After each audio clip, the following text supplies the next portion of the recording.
supposed to get. Ladies and non-ladies, welcome back to the channel. Welcome back to JP's attempt at not getting too rageful. Welcome back.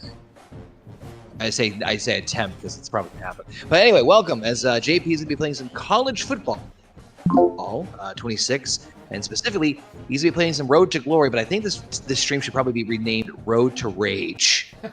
Well, she did put Rage Stream on here, so I mean it is. So I'm going to tell you what I go through on this game. So what I do is I try to fine-tune it to make it as realistic as possible. I explained this last night. So it's really hard to fine-tune the game because you're trying to...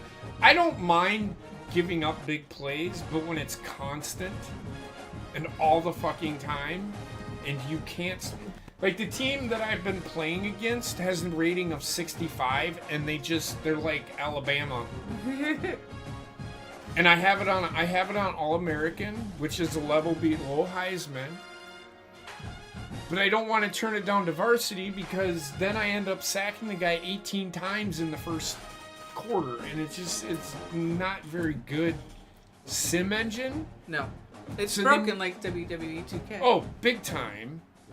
So, but I don't mind giving up, big plays, because it happens. It's football. I seen it happen 3 fucking times in one game last night. For real. But, so we're going to create this character, in Road to Glory. It's definitely going to be a more Road to Rage. I can already feel it. Let me do something else, because I did have the music going.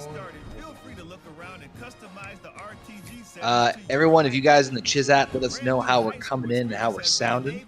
JP is hosting the stream, so we're just trying to make sure that everything is sounding good and coming in hot, crystal clear. So and you can hear the game clearly as well without it being overpowering to us. Yeah, because I don't need to hear it. I don't need to hear it. So we're going to create a character, and you guys can give me input on what you want. Can you want me to do the Mike Cromie character? Of course we do. Come on now. You have him in pro. Mike You gotta Cromie. do his college career now. They have a high school... Oh, this is pretty cool. I have a high school team builder. Oh, the Road to Glory. Road to Glory settings. Let me do this. Do you need your glasses? I should have them on. So it's on All-American. I'll turn it up to 15 minutes. We're gonna And you at home should also have your glasses on too. Do what? I'm sorry. I said you at home should also have your glasses on too. Just in case. Thank you. Putting on my glasses. All right.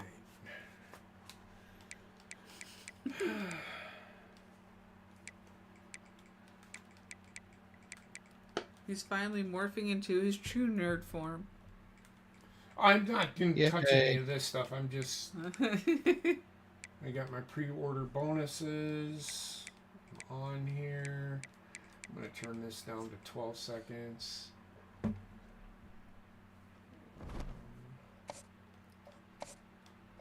I'm going to have to figure out what this is. I might play with this a little bit. Yeah.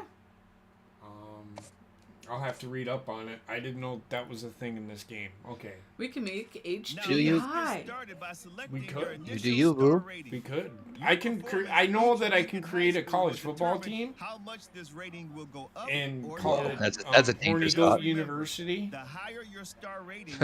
Home of the That sounds goats. hilarious. HDU.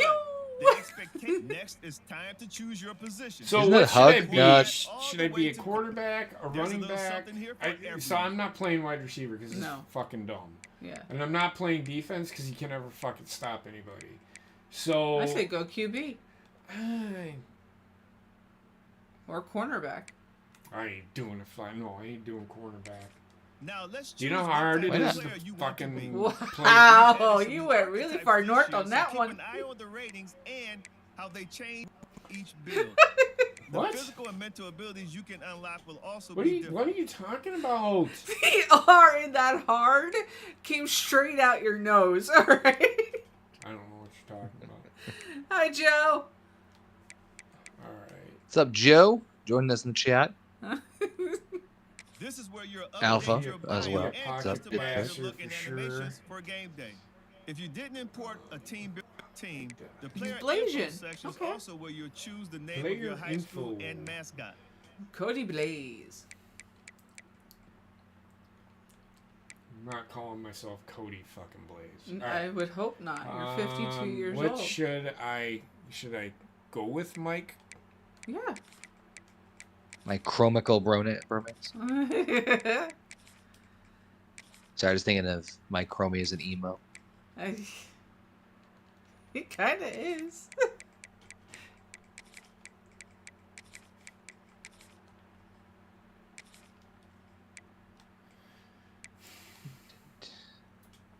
What is it for extra chromosome? What's the number? 27? Very nice, Mr. Compton. So here I'm gonna be a running back. Okay. Sorry, be a running back because then You fucking ask us for input. I man. understand. So let me see. Joe, let us know how the sound's going. I changed a whole bunch of the settings in OBS today, just to see if we can get this running again, so that maybe next time in our Baldur's Gate run, we can actually do what we originally planned, where Connor streams one, I stream the other. Yeah. Especially for the evil run, giving two different perspectives of evil. It's gonna be more fun. Yeah, it's the whole evil run's gonna be just utter chaos. Yeah. Bobby Sourdough. What? That's a great name. That's the name. That they... mean... Come on.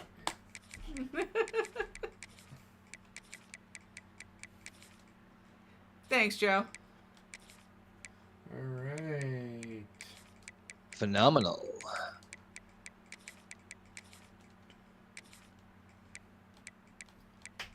We're gonna be from Wisconsin.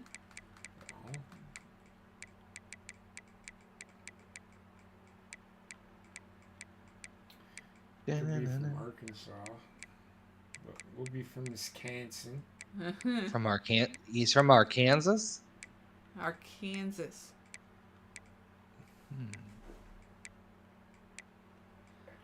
Wow. Okay.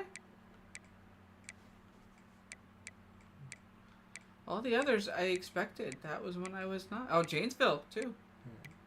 Wasn't expecting that one. He just likes AJ Styles. Maquigo.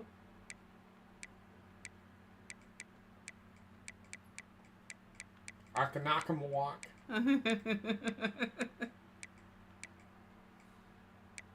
You can hoot and whatnot. Those are the Native American names of towns here in Wisconsin. Akanamawak is a... And Oswego. Hey, do you know what their mascot is? It's a raccoon. Do you know what their... Do you know what their school... They call themselves the Akanakamawak. It's Akanamawak. The Akanakamawak Coons. I shit you not. That seems... And that team, I'm willing to bet, is like every other Wisconsin team. If not 100%, at least 98% white. Probably. What's up? And Joe Possible. Joe is asking in the chat, are you all down for a round of golf on Monday night? I'm off Monday and Tuesday. Possibly. I'm also off. I am on a vacation. So I am down to do whatever. Yeah. I think I need to take another week off of vacation. I know I just got back, but I think I need to take I was going to say, you literally just got back from one. But you know what? He just literally took one not too long ago as well, so... Well, I was actually doing the math out, so I have to for my job. Use it or otherwise, lose it time? Yeah, they let us carry. We get 3 weeks right off the bat, and then we can use them. So I usually tend to like use them sporadically, like in case like something happens with the kids or, you know, whatever. I always like to bankroll them. So I've only taken 1 week off so far, and I think like 1 or 2 vacation days I've used. So I did the math out. I was like, oh well, they let you carry up to 40 hours, but I have to use use everything else by the end of the year. So I'm like, shit, I have to take another week off of work. Oh my god, how terrible. and then I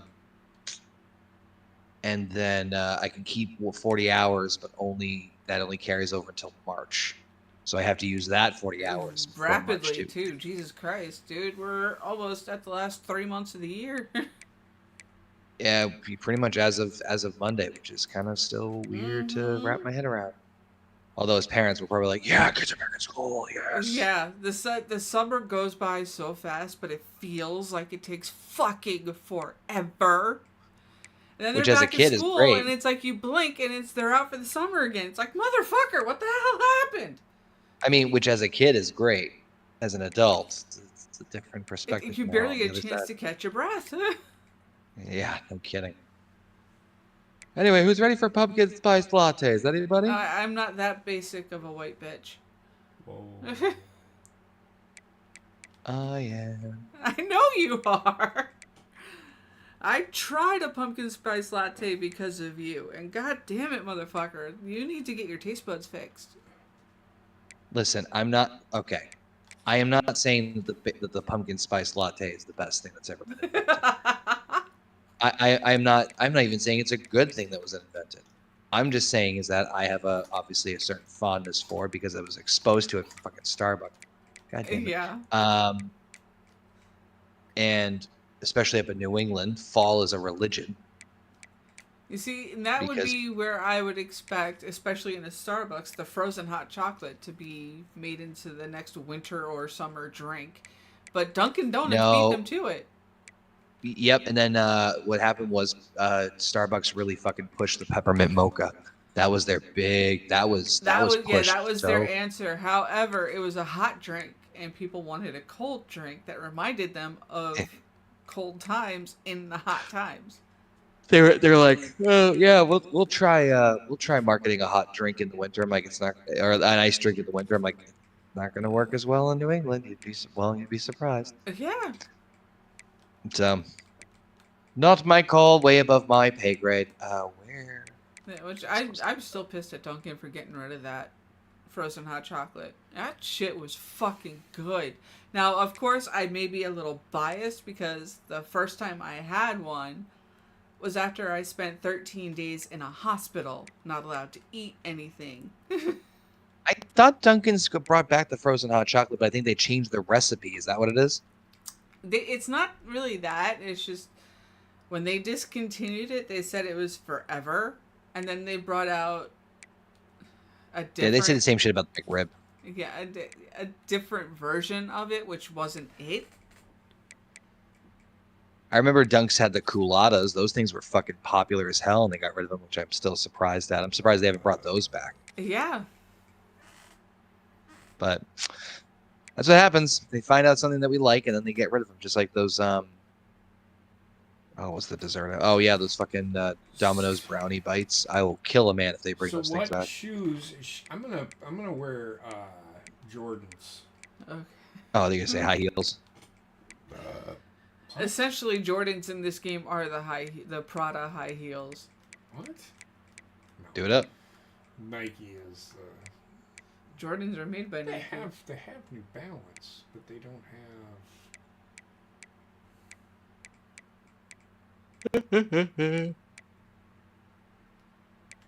have. Looks like Joe Compton's already hooked up PGA. As it seems, sorry, we filled you with a fourth addiction, Joe. Sorry, not sorry. I'm not.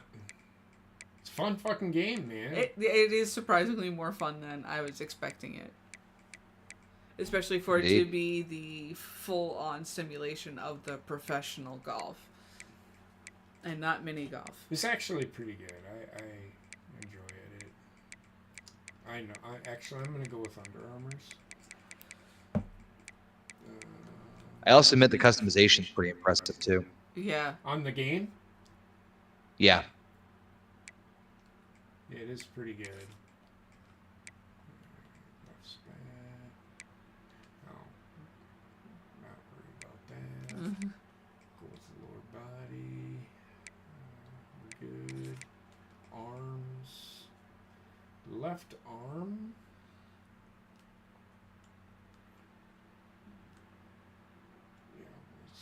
We'll go with blue though. This is the portion he always takes the longest on. It is. I'm just trying to figure out what I'm doing here. Undershirt team color. Undershirt second. Aren't we all? Okay, right hand. We're going to actually do...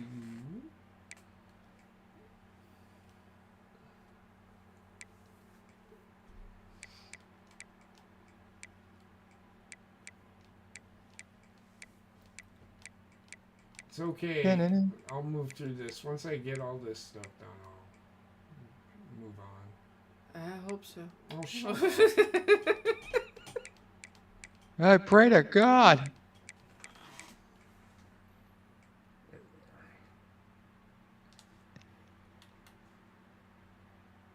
You see, that is the problem with WWE 2K. Once you do everything you want to do in it, it basically just becomes a character builder platform. That's all you do afterwards, unless you have like what you do with the HGW. Yeah, I gotta admit that like creatively, like there's only so much you could do with those games. Like it's very stagnant, even with the addition of the island. It's stagnant creative lines. Yeah. Stagnant. There is no existence of creative storylines in Madden. I'll be honest with you. For example, like I mean, in general, wrestling's kind of. I think we talked about this before. Like, man, Clash in Paris looks like a really weak card. It is, and that's tomorrow. Yep, and just I don't know. There's no excitement for it.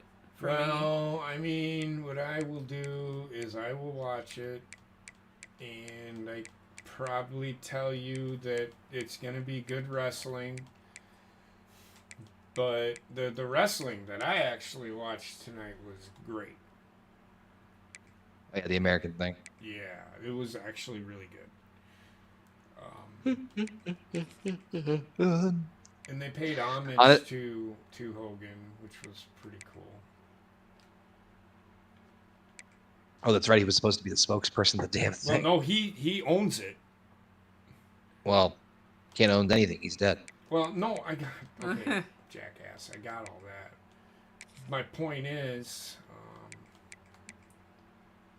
should be textbook, athletic, a bruiser... I'll be athletic. Why do they have you running?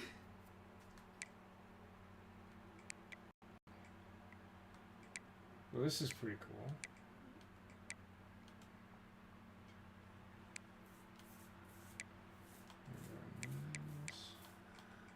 Okay. Alright. Continue. Okay, let's review everything before you get under the bright lights.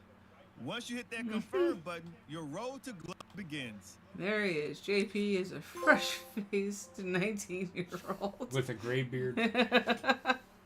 With a gray beard. Yeah, that sounds about right. So I am nationally Top 10. top 10 for my position. I am number 1. So these numbers here, it means I'm the 10th best running back in the country. I'm number 1 in the state, and my position is the best position. I am the best at my position. Yes. In the nation. So I'm number 1 in the nation at something. At something. Yep. Hello, Mike. I am a reporter covering the local high school football beat. I've been following your career and am writing a story on the college prospects of our local rising stars. What's important to you while looking to be recruited by colleges? How many hot girls there are. Yep. I want to hold that championship trophy, of course. Got it. What's something else you're looking for? How many hot girls? Coaching staff. I hear that would be I hear one. that. What would we want? Proximity to home. Gotta go to Wisconsin. That should do it. Thanks for your time. The article should be out in a few days. Good luck on your senior year. So we're probably gonna play a couple of games. I'm gonna have to. What the fuck is wrong with this guy's hair? Hey, Mike, There you go. That's losing the it. spirit. welcome to your senior year at Mount Horeb, which is an actual city, town. I believe in your potential to be a great college player, and this year should be the focus on getting your name out there. The first step is to figure out the top 10 schools you want to be recruited by. Don't worry about these choices being final. You'll be able to move schools in and out of your list throughout the season. We'll follow up with you before the season opener. How we'll get their attention. Thanks. I can't wait to get started. All right. These colleges don't know what the fuck they're in for.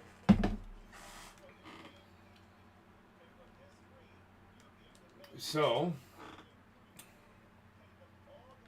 we're going to add. Yep.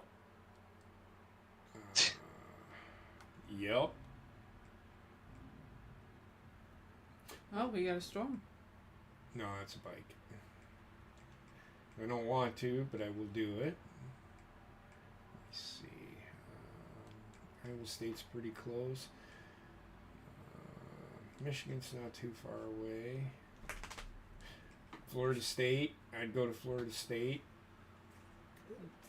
Definitely not Minnesota. Arkansas.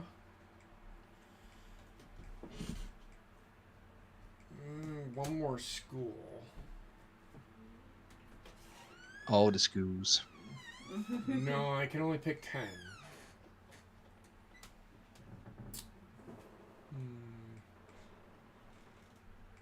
I'll try. I'll do Northwestern. All right. Back.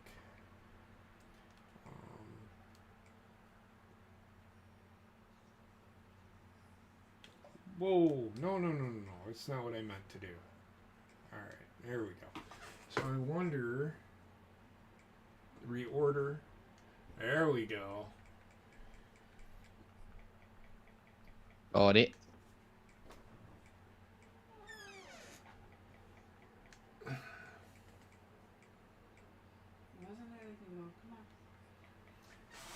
I always wanted to play at Florida State. Missouri was another, or Arkansas, Missouri. I have family that lives in Arkansas, Missouri, so I wouldn't mind going to school there.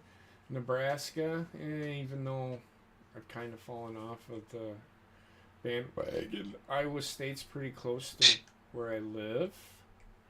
Yeah. And Northwestern is pretty close to where I live. That doesn't guarantee. These are, and then the rest of them are, well, I put there. Illinois is on the bottom of my list. I can tell you that. All right. Gotcha. All right. So I'm done with that, and then we'll just move on to that. Now I do have to do some things here.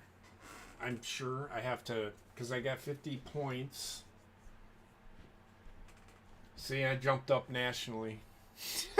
I haven't even played it down yet. By doing nothing. Let's talk about your recruiting tape, which is how you'll get attention from schools. Before each game this season, you motherfucker. Oh, I can scroll up though. Yeah. Before each game this season, you'll select a set of moments. These represent opportunities that could make it onto your highlight reel. If you aren't satisfied with your performance in a given week, you may be able to retry it before moving on to the next one. Moments, I might redo the moments because, your performance and which objectives you complete will give you points. Because you couldn't, so when moments, you couldn't redo them. I would have had to have shut off the game. So this will keep my rage under control because I know that I can replay the moment because I will have played it. And once you start playing something, you're just on repeat. You're going to figure it out at some point. That's how I do it. These represent opportunities that could make it onto your highlight reel if you're unsatisfied with your performance. Your performance and which objectives you complete will give you points toward your tape score. Your goal is to get your tape score to meet or exceed the scholarship score for a given school. So, that's pretty cool. That is something that you have to, which you're gonna see a lot of other things. Your goal is to get your tape score. Once you do, they will offer you a scholarship. Take a look in your recruiting menu to learn about your top schools and what scholarship package they could potentially offer you. Finally, some schools might ask you to complete a highlight moment, which are more challenging and only allow you to work toward that specific school's interest for the week. And I'm pretty sure Ohio State, they're going to be like, well, I need you to rush for 400 yards. And yeah, success or failure could impact the interest in you and what they're able to offer you in their scholarship package. You got all that? I'm going to give the polite answer. Got it, coach. Thanks, because I don't. We'll figure it out as we go. If you notice something, please say something, because I'm going to be... Can you clean these things? Gonna be what? Game 1... Oh, my glasses. Game 1 is finally here, and we... I can't fucking read that. So I'll wait for Heather. So, I'll get back to this in a second. So, we could go over what is happening, or... I do have that spray. I don't know where it went, but it's here. And I do have those wipes around here, too. It's alright. These work just as well.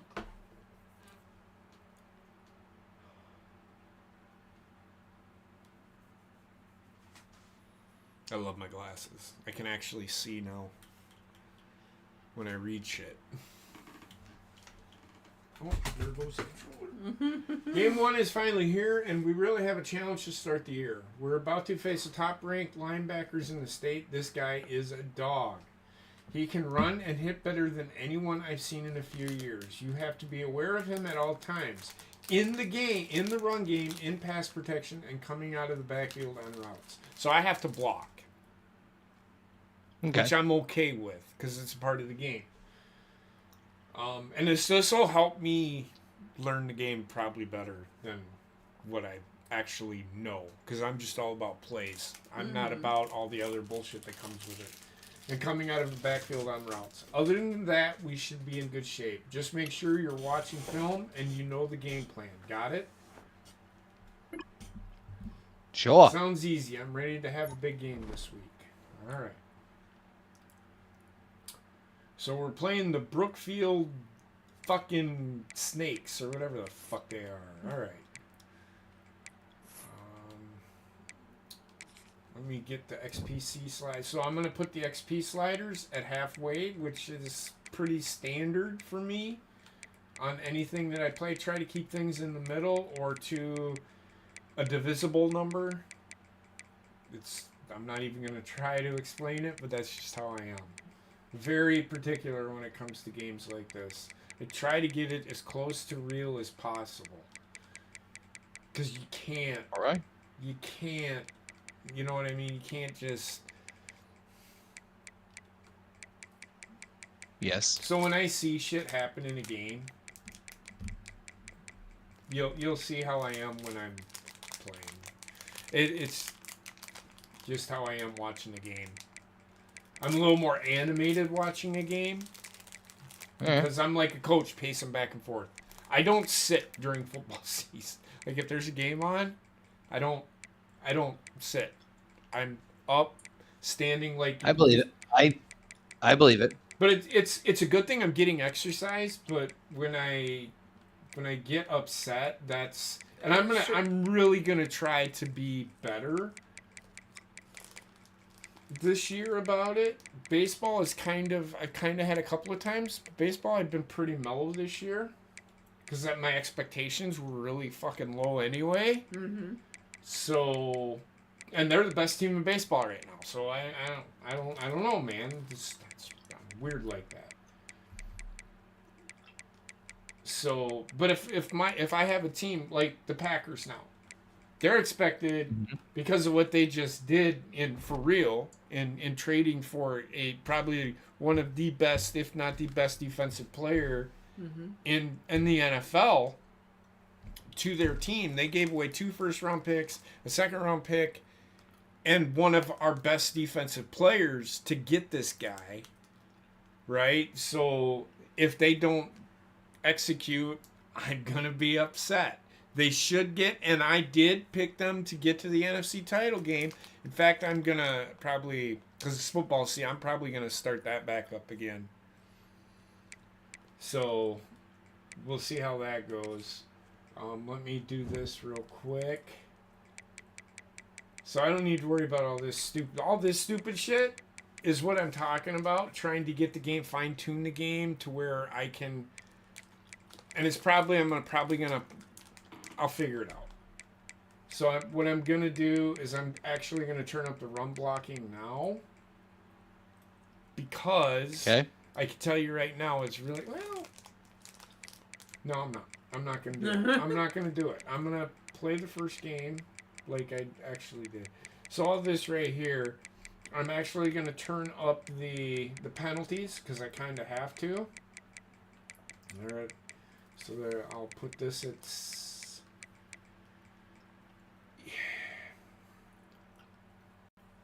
I'm trying to think. 99 divided by 4 is what? 24? So 24 and a half. 24. 24 and a quarter. 99 minus 24 is 75? Is it really? Wow. Okay. We'll keep it at that. Turn that up to 75. Turn that up to 75. Turn this up to 75. So they don't call a lot of penalties in the game, and in order turning this up, it goes on me as well as the other team. So it's kind of offensive pass interference. I wish there was something that I could turn up on that. It's on, but kick catch interference is that. Illegal block in the back. Oopsie. We're going to turn that on up to 75. Roughing the passer, I'm going to turn that down because if you touch the fucking quarterback, all of a sudden it's a fucking penalty. And roughing the kicker. Yeah. Every time you run into the kicker, and you could have just run into the kicker, they throw a 15-yard penalty on you. So they need to fix that in this game. Because they do have running into the kicker, which is only a 5-yard penalty. But anytime you touch the kicker, it's a 15-yard penalty. It's so bad. Oh, now that you said it, I want to see a baseball pitcher that is a catcher. So I have to select a moment here, it looks like. Rush for a first down. Get a first down with inside run plays. Physicality. Oh, I see. Okay. Rush for 10 plus total yards. Come on, man. Rush for first down. We can do that.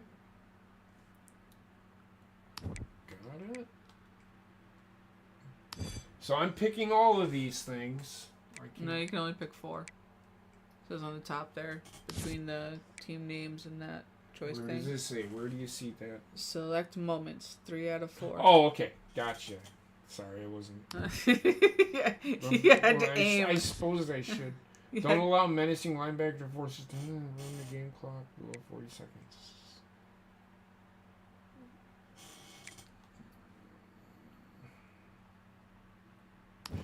We'll do that.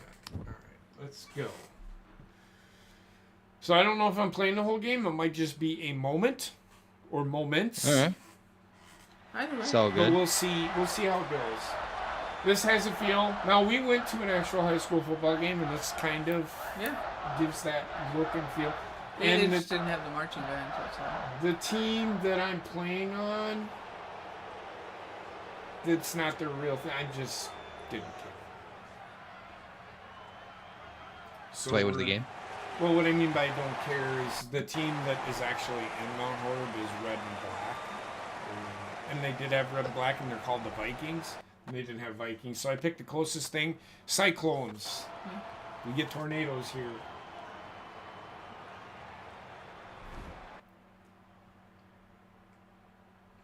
Neat.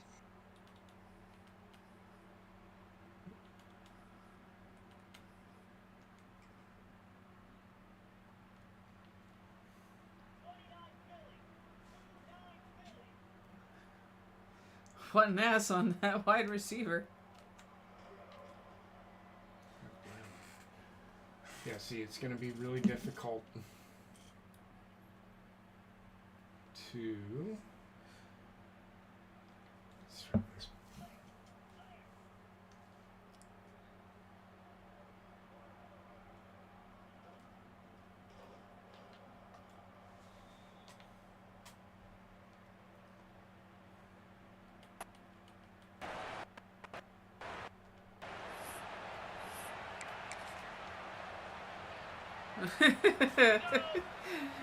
Joe Compton said, I thought the glasses worked. While you guys are playing that, I'm actually playing. I'm trying to remember the name of this one. SpongeBob. Battle for Bikini Bottom, and it's basically like Crash Bandicoot for SpongeBob. And I literally like got to that part of the level, and I think the game's crashed. Great, awesome. I don't think that game should have ever left a fucking arcade.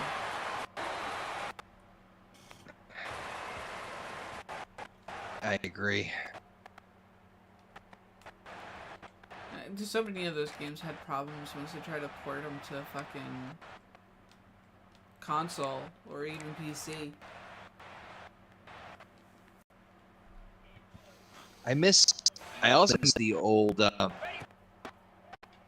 I do miss the way handheld games were made, and I feel like with the Switch, it's now such a push to like console or PC. To your point, like not that I think PlayStation really. I mean, PlayStation tried. Right. They tried. God bless them with like PSP and the handheld. Like I miss Game Boys. I miss Nintendo DS's. But now, like with the advancement of even fucking with phones and shit. All right, so it's late in the half. You need to flip field position, lead the offense across midfield with a punishing run that leaves defenders in your way. Truck, stiff arm, or flatten them on your way through. All right, let's go with this. Go with this.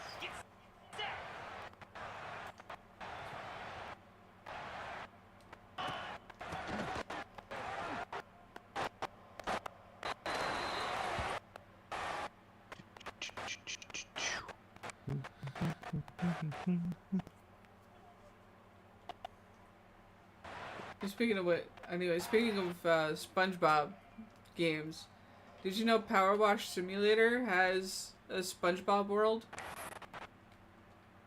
I thought I heard something about that. Yeah. It's got a Back to the Future, it's got SpongeBob, it's got Tomb Raider.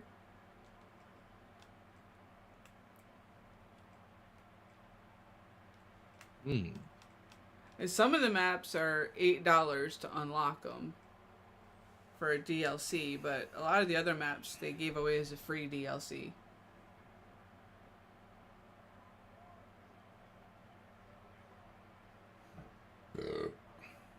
May have to re-download that. Yeah, they've also got new maps.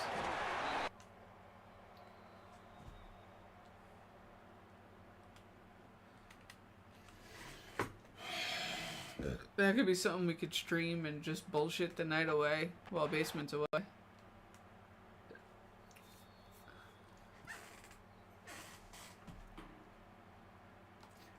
Oh, I have to get there. Okay, I got you.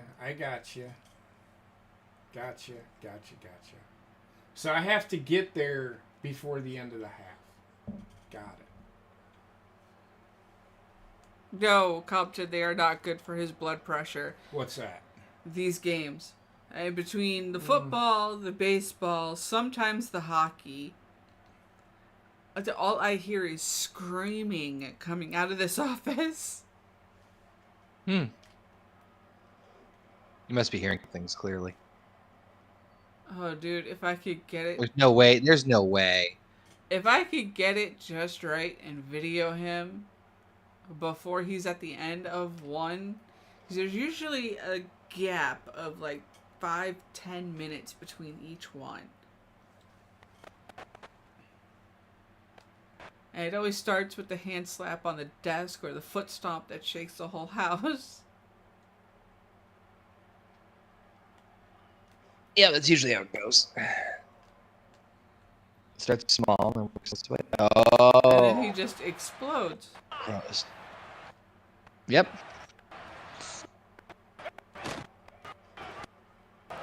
See, I just internalize more.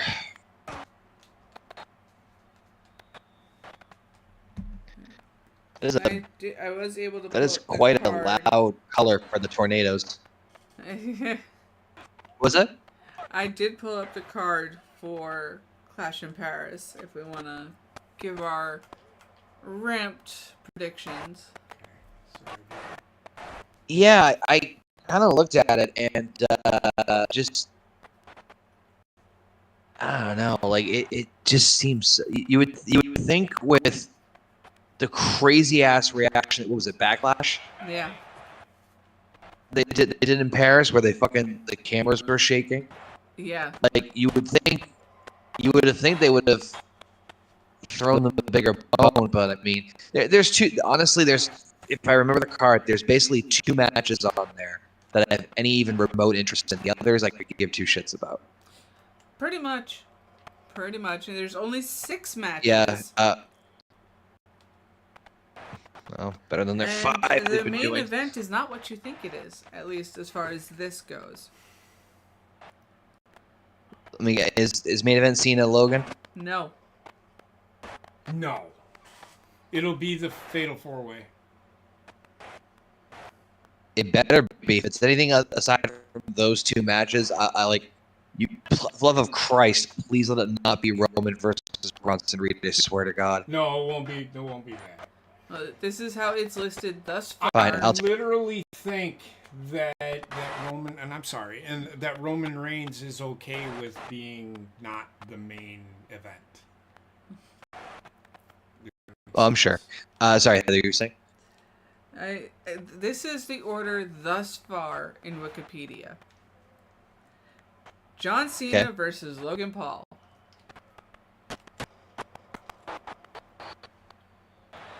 We know Cena's losing, right? No, I think he's winning. This one's weird. This one's weird to call. Not because like Cena should lose, but then again he just lost at SummerSlam. He lost the title. But there's also, and I wouldn't be surprised if they would pull this. I wouldn't be surprised if Brock shows back up again and fucks him out of the match or attacks him after. I think that would be the perfect thing to do. To be honest with you, I agree with Connor. Because I think they're gonna do Cena Brock at WrestlePalooza.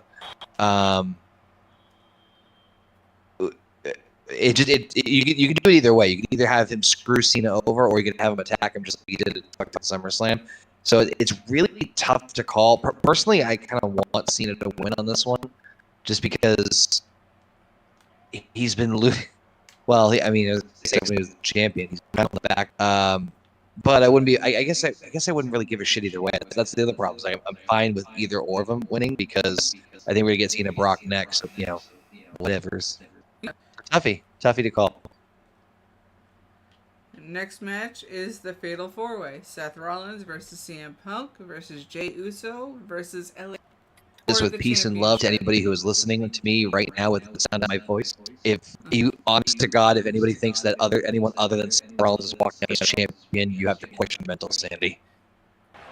There's no way Seth's losing the belt this soon. There's no way. Okay. I kind of, we'll see. I agree with you.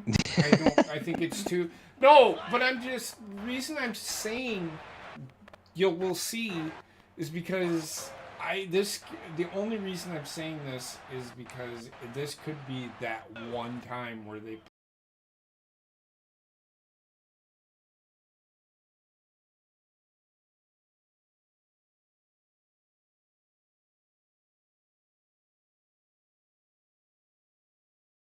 pull the trigger on something just to get a reaction.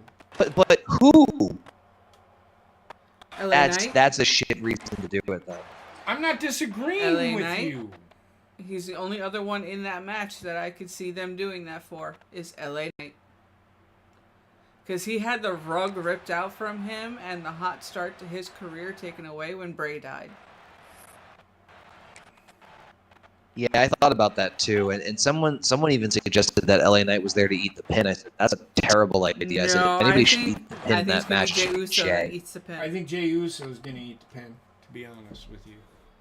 I agree. I think Jey Uso's the one that's going to eat the pin and whatnot because Or maybe he's even got his own CM stuff Punk. going on, and he's not.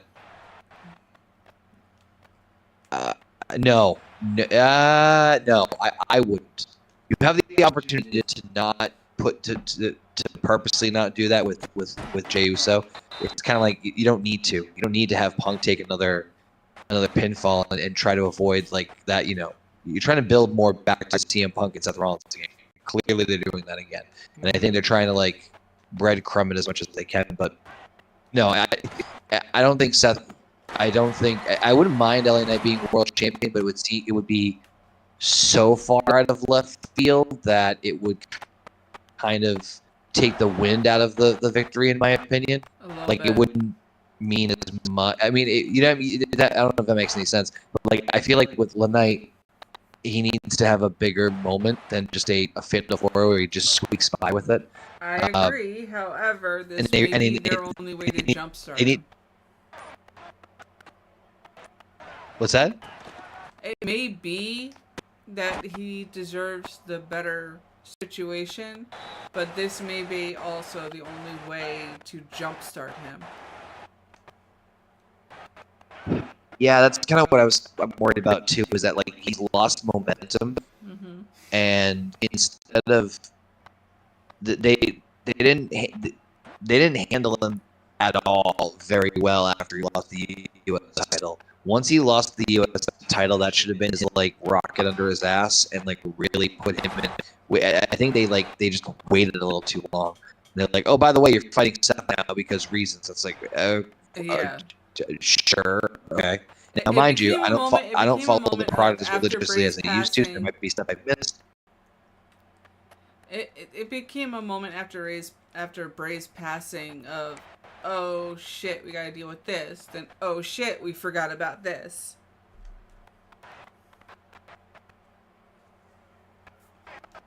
I don't know what to say. Yeah, there was a lot of there was a lot of creative stuff they had to like kind of still figure out and whatnot. But I think that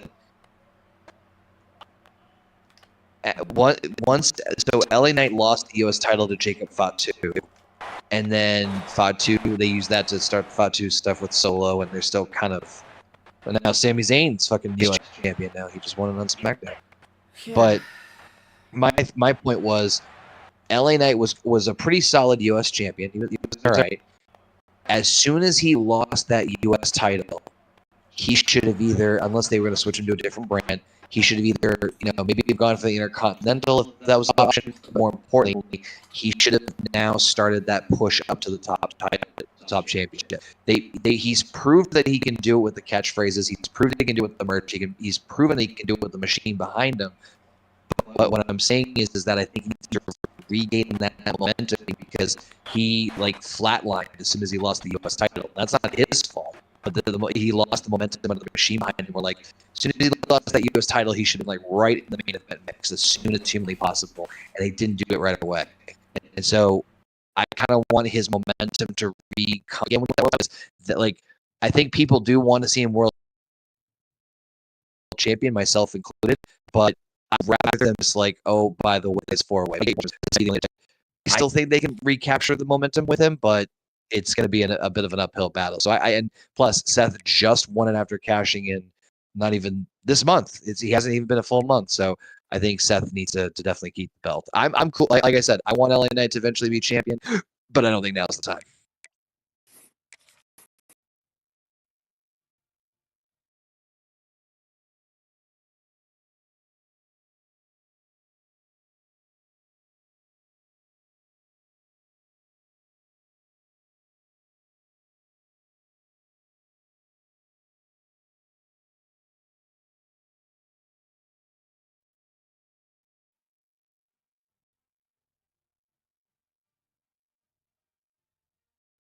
I just follow on highlights. And Heather, sorry, did you say who?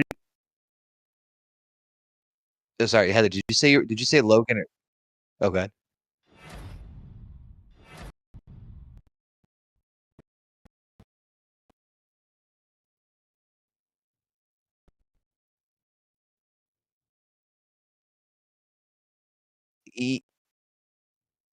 Yeah, I just read it.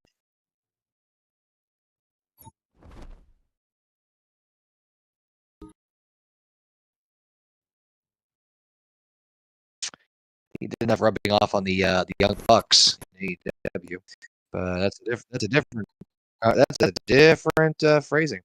Anywho, Heather,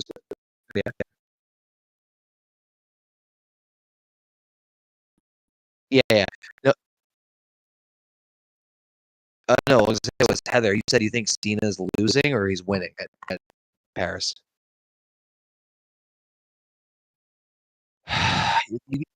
Yeah, you you can you can make the argument either way. My only worry is that I hope Cena doesn't lose every single match now that it becomes predictable because then it's like, all right, well, who the fuck are you really putting over with these losses? You know what I mean?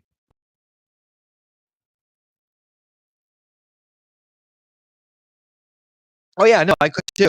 I'm not disagreeing with that. I'm just saying is that this is one of those ones where you, like I said, you can make the argument either way. But I could see it.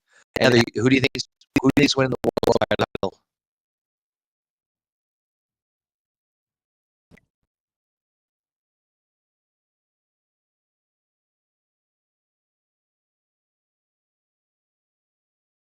So, yep.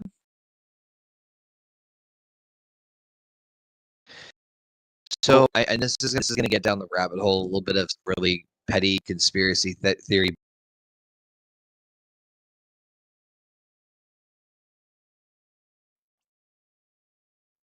bullshit. So just bear with me on this. Um, WrestlePalooza, the next pay per view or PLE they're doing after this. That goes head to head with All Out, right? Yeah. So really, what the question is that is WWE going to do? I think Brock's going to show up. I still think Brock's going to show up, and I think he's going to attack Cena afterwards, regardless of the match outcome. I think one way because they want to capture that highlight and that attention. You know, that's why they booked SummerSlam the way they did, where they had Seth cash in at the end of night one, get the momentum, get the headlines there, and then Brock comes back night two, gets the headlines there, so it keeps the momentum going. So this being one show, it really boils down to whatever that main event is. If John Cena and Logan Paul is not the main event, I could see a much bigger opportunity for LA Knight to win the world title. If the world title is the main event, I could see that increase more. I'm not saying I still think Seth's going to retain, but it increases the chances. If Cena and Logan Paul event, you bet your bottom dollar Brock showing up because they want that lasting impact at the end of the show. So if Cena and Logan Paul's the main event, Brock's definitely going to show up. If I still think Seth's going to retain, but it might there's a higher chance that maybe LeKnight would walk out as world. And I'll say this: if Seth doesn't retain, yeah, LeKnight's winning. Agreed.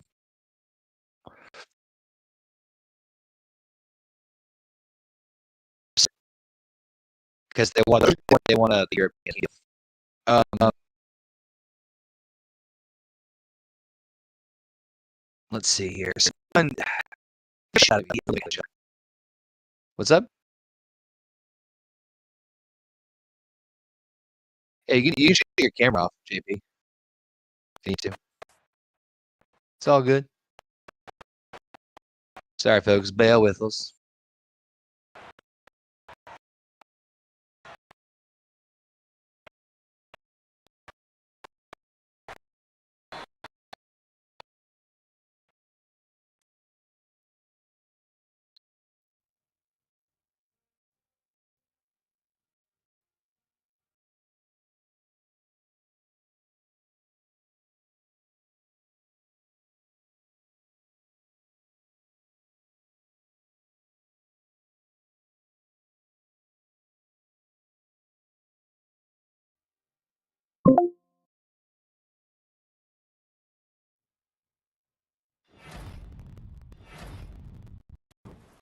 If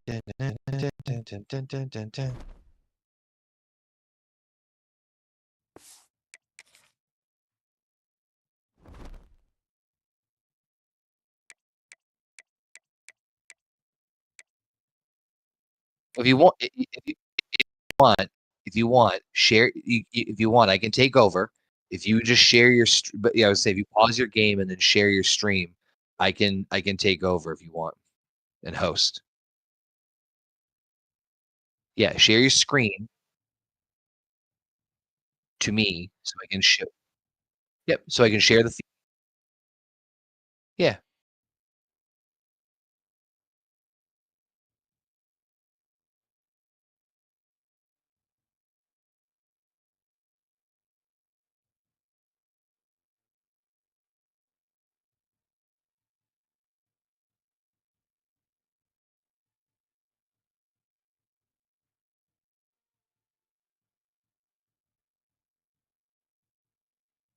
Oh, is it good now?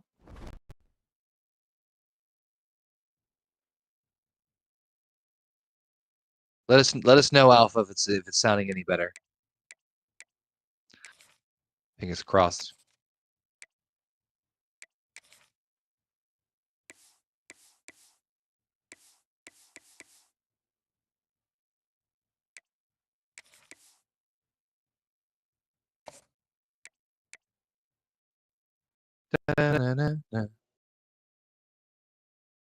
Testing the stream. All right. Anyway, Johnny Burke match. Yeah. They're gonna beat the shit out of each other. They'll definitely beat the piss out of each other in this match. I mean, I haven't followed. I know they've had a couple of matches on Raw, right? Like I know Rusev's back, and like it's just like who's the big? It's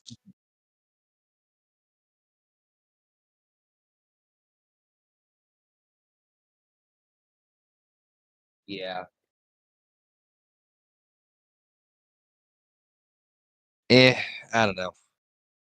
Not my cup of tea. Literally tossed a coin. Don't maybe give Rusev the win. Maybe I don't I'm so indifferent about this match. Like it might be a fun one where watching them beat the absolute crap out of each other. But as far as who gets the win, I mean, for me, toss a coin. It doesn't matter.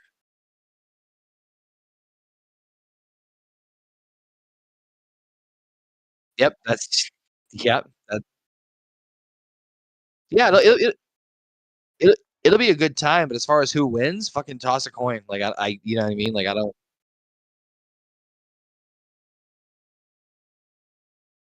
Yeah, it's probably what my guess would be too, just because he's new.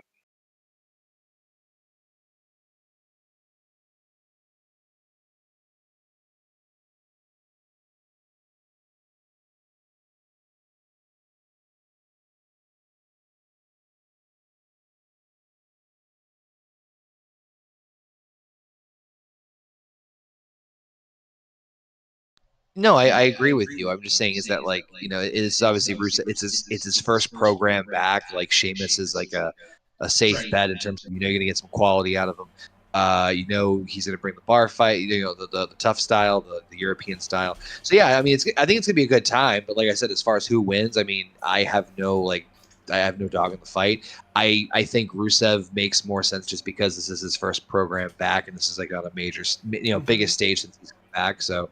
Fuck it. Heather, would be you. Rusev or Shames?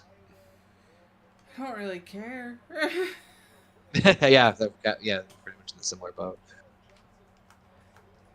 I mean, this is part of Raw or SmackDown, whichever show they're on. I usually tune out of because I don't care.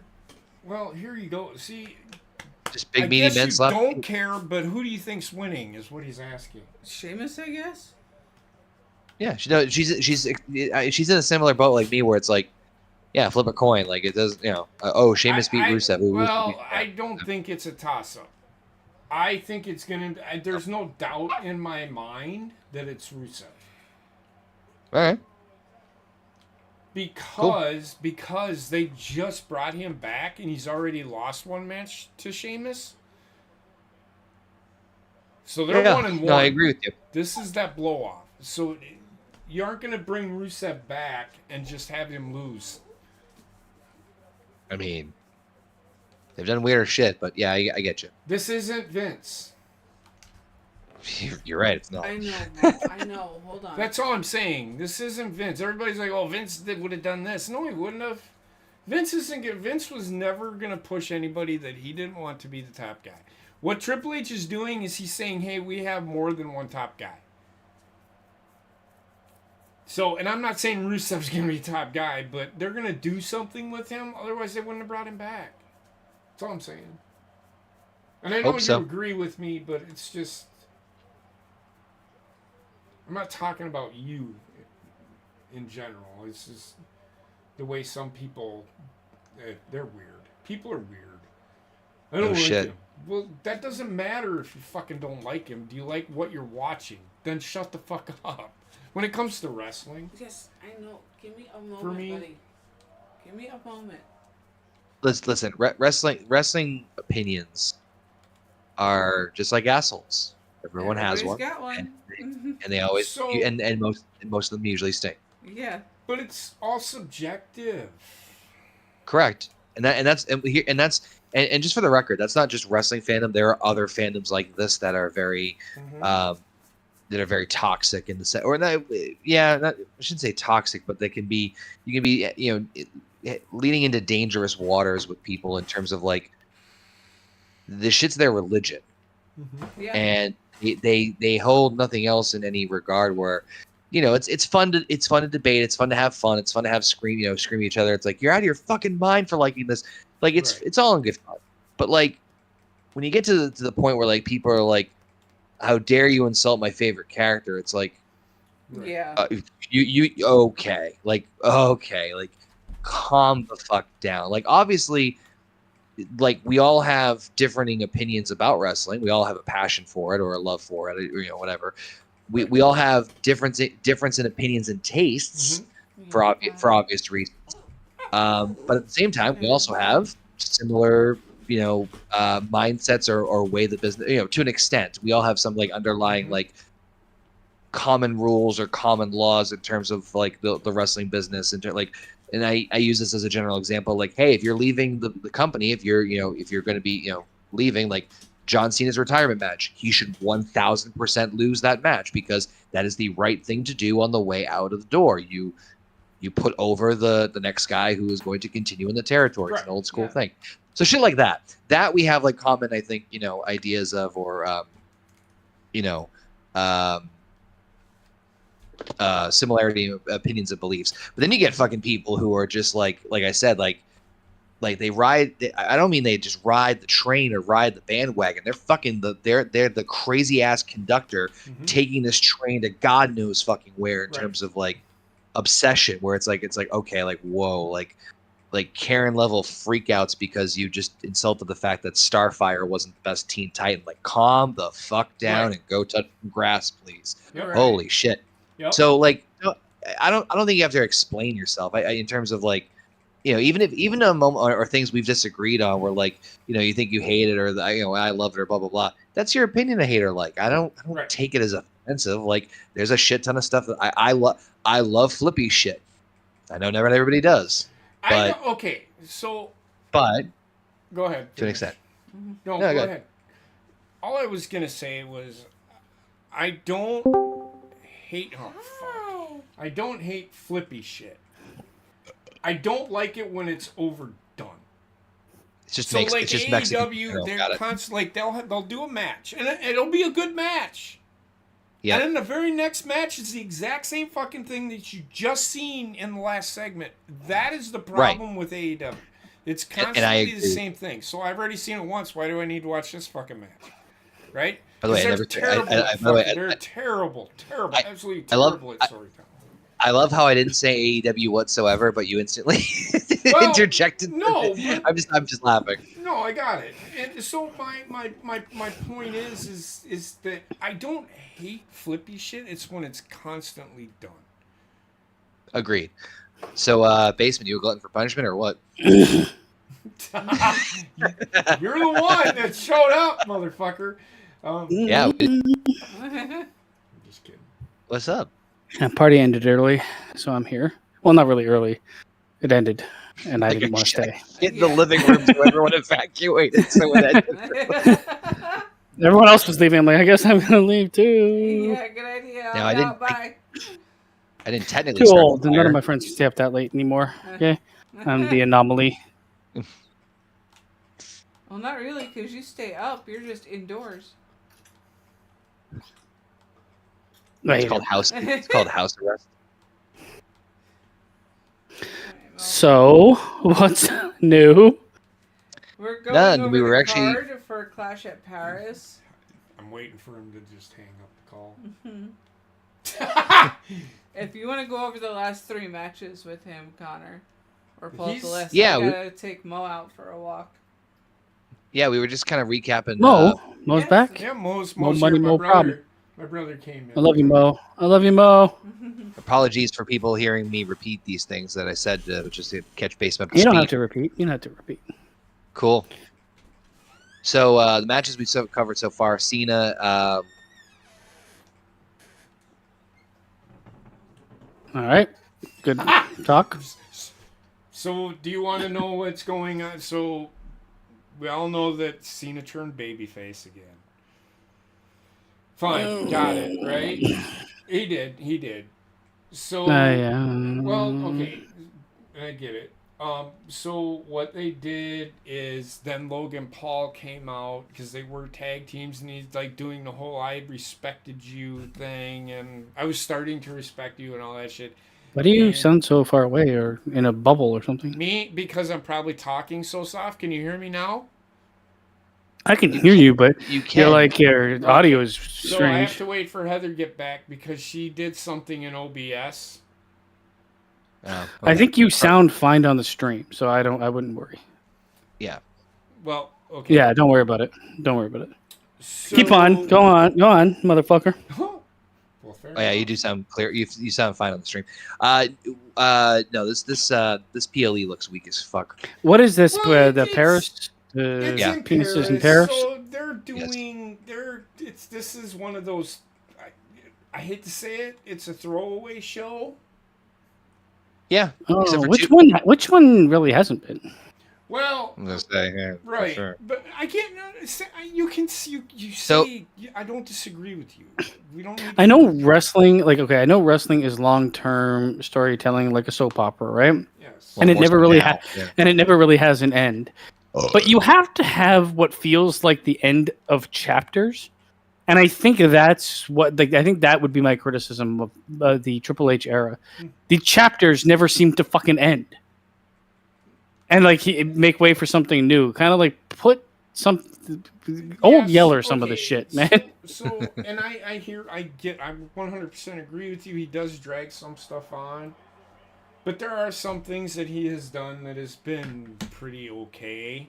And we just mentioned one. I actually think he's not a bad book or anything. It's just there's this odd feeling I get when watching it where I never feel satisfied with a conclusion. That's because I don't think there's any satisfactory conclusions. I hate so I hate to say this. I think once Vince was gone, I mean, I was hoping that it would have gotten better, but it hasn't exactly done that. It's weird because I have to say it is better.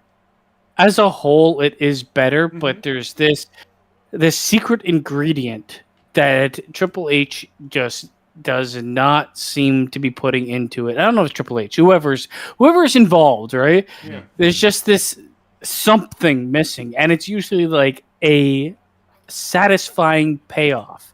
So with Vince's shit, we're not condoning any of the fucking gross or sex, stuff that we're about it. But shit all over.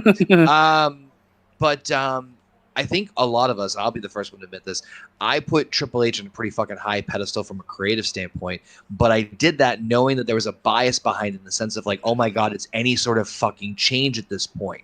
Now, it's not to say that there hasn't been moments of like, you don't know what you have until it's gone, right? There's pros and cons to everything. Like, I think that the Wyatt 6 is a great example of like, holy shit, what a great entrance, and then just a massive flatlining. So far. I think a lot of it is they're able to produce hype.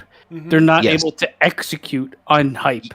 Time and time again, the Wyatt 6, the Rock thing, pretty much everything. John Cena not able to execute on that either. The thing I will say though.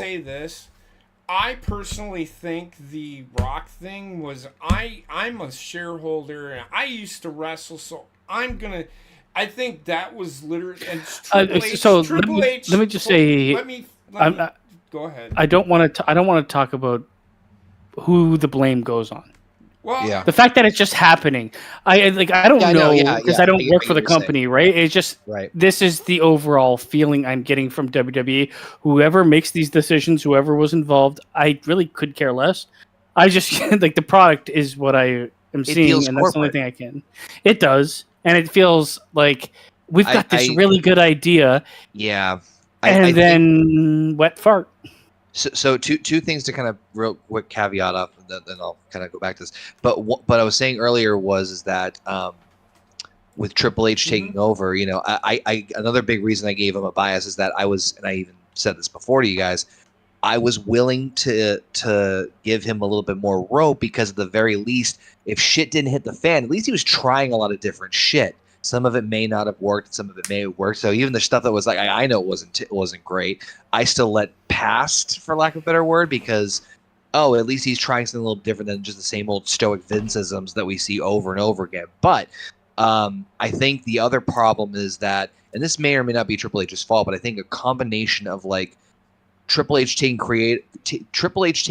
over the creative was one thing, but it was also going parallel to WWE turning corporate again in terms of your take is a bit different.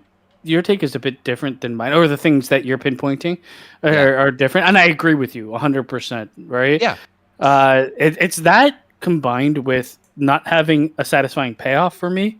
Correct. I'm not saying he's completely absolved of it. What I'm saying is that I think that the corporate stuff, like the logos and the way the show's presented, I didn't mind it at first, but it's irking me. The more and more it starts to irk me, I'm like, oh my god, now this is going to be. They're going to throw away a point. Like, okay, so my problem, and you're going to have a big emotional moment in the middle of the ring, and I don't know if this was a big emotional moment because I haven't watched, but it should be Naomi giving up the belt, and it's Slim Jim underneath her, and it's like, oh my god, no, I agree with you on that. It's distracting. Got you. It does take the. I 100% agree with you. So I think that it's a combination of those things. I think it's a combination of Triple H's, and then, but I think that the corporate baloney, or I shouldn't say baloney, but the corporate shit around it, kind of like muddies the water even more. Where it's like, oh, it smells worse than I even thought. I mean, we did get Cody's finish his story, right? I mean, would you say that would at least be one satisfying conclusion? No, okay, so the only problem I have with that felt like the finishing story it felt like a corporate manufactured storyline to me, because Cody Rhodes didn't really have a storyline. He left WWE and went and made a name. Are you talking about him beating Roman at WrestleMania? Well, the whole angle of I'm going to finish my story is very much like they put a term on it. Hold on, JP. My question was, Baseman said that Triple H doesn't really, good at satisfying endings or conclusions and angles, which I agree with him. I said, but my counterpoint to that was, well, how did you feel about Cody's story finishing? So I felt like, okay, so Cody's finishing his story was supremely overbooked. So I have my problems with how it was executed, but it was at least one thing that they set up and they finished. I just feel like I don't know if there's anything else that is in that realm, and this is now almost like 3 years in, right? If he finished one fucking storyline successfully in 3 years, I don't know. He did, and that's the Jey Uso story. Okay, well, But I also feel like the story is, honestly, Cody Rhodes' story was more leaving AEW and coming back to WWE than it was anything else. I know they tried to sell it as his past and his father and his family and the two wrestling families. That's the story. So he finished. That's the story they wanted to tell, but the real story. Oh, I see what you're saying. The real story that was more important was it was more of a family story thing for him, and it's something I get that what you're he saying. wanted to accomplish in WWE. I get what you're saying, but I think the storyline that the fan base bought into more was the top star from AEW going back to WWE. I think that was what people cared about more than the shoehorned in family storyline. I really agree. I didn't mind. It was a bit too late. I don't think it was just compact. I think Vince was going to actually finish this story before he was going to. I mean, don't get me wrong. It's probably the best thing that Triple H has really done. Don't get me wrong, right? But I mean, I do feel like his lap, though. Yeah, I do feel like you're taking credit for it's opportunistic more than it is creative genius. Yeah, and I would actually, to be very honest with you, I would be very curious to know what Vince's game plan was for Roman. Like what he had to have known that Roman's like what he's going to do? Was he going to planning on doing Cody and Roman again? Like, was that always the end game? Like I knew. Think Vince would. He would let Cody finish his story, and then he would go right back to Roman. Yeah. I think the ending, what happened would have happened no matter who was in charge. So real quick though, I'll go back to the basement point earlier. So I think I agree with you in the sense of that. Like, I didn't mind the story. It does make the most sense, and obviously, like it does. But it's very much like right. It was shoehorned in. I didn't mind it. I mean, it kind of. I actually, if anything, appreciated that he came out like the night he came back. He's like, "Here's my goal." It's like, great. Now we have a long-term goal, so it keeps him like. We have that in the foreground or in the future. I know it was impossible, but I would have really liked if they brought in his brother. Yeah, that would have, because I think that's where the storyline really needed to go. So where it was, I know. So, but that's where, like, I think that's where the storyline should have went. I mean, compare what that could have been for both and the family, versus what he ended up doing in AEW. Just like.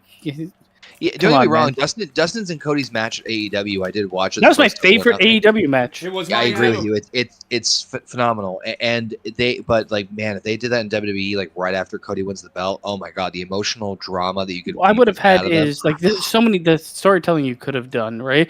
Instead, they had like the problem with that match, the way it was booked, it was all about Roman and not about Cody. Mm-hmm. Yeah, everybody that interfered was like a ghost of Roman's past kind of thing. Yeah, it's like, oh my god, we're gonna bring him down. We're not gonna elevate you. It's the I don't know. If you're gonna want to make some guy a champion, and I think they did Cody dirty anyway, because then the next fucking night on Netflix, the guy was sitting in the front row while somebody else, The Rock, announced everything. Yeah. Like they really did him dirty. I agree with you in the sense that I think that the draw of the story that they should have played it more was, you fucked me over, or you buried me. I left. I got over and came back, and now I'm gonna take the brass ring, basically. I feel like too. Like, combine if you can't that get with Dustin. Yeah. Just fucking have these two guys wrestle and one beat the other. Why is that impossible? Every fucking match, interference. Fuck this, fuck that. Just give me some actual finishes. I know why they're doing it. They're doing it for the pop. Yeah, but JP said earlier he hates fucking. I hate watching this. I know, but he's like, I'm not. This whatever. We're just talking. JP is like, I hate watching this flippy shit in AEW because I watch that match, then I watch the next match. It's the exact. That's how I feel with WWE. Because if you have a pay-per-view, you have a pay-per-view and you have 5 matches and 4 of them are fuck finishes, interference, So That's what I'm watching. I'm watching the same thing over and over and over again. There was a pay-per-view that was like that within the last couple of years. In the I last can't 2 remember which one it years, was. almost every pay-per-view has had. I don't know if this is true, but I would almost bet money on it. More Yeah. matches that ended in some sort of fuckery than matches Yep. that ended clean. Yeah. There was a WWE or AEW pay-per-view. I can't remember which one it was. Or it might have been a TNA. I can't even fucking remember. But it was within the last like 5 years where someone was like, "Oh, it was some sort of bullshit fuckery finish." It's like, you gotta be shitting me! Like the entire fucking card or most of the card. Mhm. Well, especially if you're gonna pass the title to someone that you want to be your legit champion, don't make his victory because everyone fucking joined in. I mean, they did one smart thing in that match. They did a lot of, like in the Cody Rhodes Roman Reigns match, they did a lot of interference, and then they let those two wrestle for like 10 or 12 minutes to finish it. So Yeah. that did kind of help, but at the same Plus- time, it's like just give them 25 minutes to go I know. and hopefully give us a good match. But the problem is, I don't see Roman Reigns and Cody Rhodes actually putting on a good match for 25 minutes without fuckery. Bring back Travis Scott. They're both fine, but neither of them are that exciting. Yeah. Yeah, they check the box. They get the job. And I honestly, the worst part is, and this is to your point, Connor, it almost feels like they regressed back to like the early stages of WrestleMania, where it's like, oh, we've got Mr. T, we've got this, we've got that. correct. I don't want that. Nobody Yeah, wants yeah. that. That's been going Yep. on for years, though.